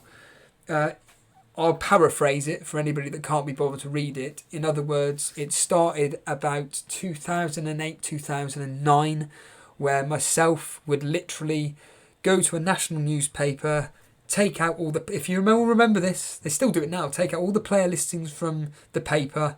I'd then go to... What's it called? Axworthy's or whatever it's called. I've completely forgotten the name. But the stationery company. Go and use their photocopier. 50p a pop. And just photocopy about 25 sheets of this particular... let's just call it the Daily Mirror, for crying out loud. I'd photocopy the Daily Mirror's player listings, and then I would just make up my own fantasy football game. I would just base the point scoring on what the Daily Mirror did, which was, I think it was something along the lines of a defender would get 6 points for scoring a goal. The midfielder would get 5, and a striker would get 4. You could choose any formation that you wanted to, so long as it fitted within a 5-man, in an 11-man structure, and so long as it fitted to a concurrent formation, i.e. 4-4-2, 3-5-2, whatever. But basically, and then all I would do is just well. According to FPL Buna, I know you're still... FPL Buna, you've joined us... he's gone now. FPL Buna's just done some breaking news that according to whoever, Laporte is a doubt for Sunday. The severity of the knock is not yet known. So there we have it. Breaking news from FPL Buna there that Laporte is a doubt for Sunday. Whether that means anything or not regarding game week 1. In fact, there's FPL Buna now. Do you want to just tell us about that quickly, Buna? Yeah, well, actually, it just goes to show it's another perk off the Discord. Gautam, who was on earlier, has just posted in the Discord, and I've just read it from there. Ben Dinnery, who most FPL managers will know from the Twitter community, has posted. Sam Lee, who's a Man City correspondent, reveals Aymeric Laporte is rated as a doubt for Sunday's Community Shield with Liverpool after picking up an injury. The severity of the knock is not yet known. Hopefully Pep will provide an update during tomorrow's pre-match media briefing. Now, that's quite important because if he is out for an elongated period, it kind of does chuck the Zinchenko pick up in the air a bit as well from a defensive point of view. Yeah, I completely agree. And maybe that will have an effect on their clean sheet potential. Absolutely. So, yeah, something to look out for. Yeah. Cheers, Buna. If you've got any more breaking news, just come back live on air, mate. No problem, mate. Cheers, dude.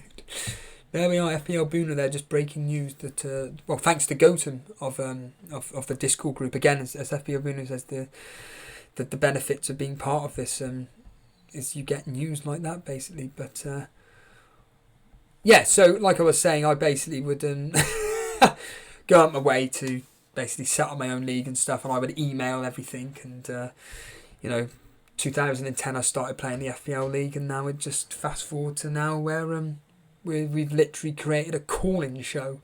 Quite incredible, really. Like I said, stay tuned for the big news all next week regarding the future of the Elite FPL podcast from myself and Jason, basically. But yeah, thank you ever so much for watching this stream, this early morning stream. It's been absolutely fantastic.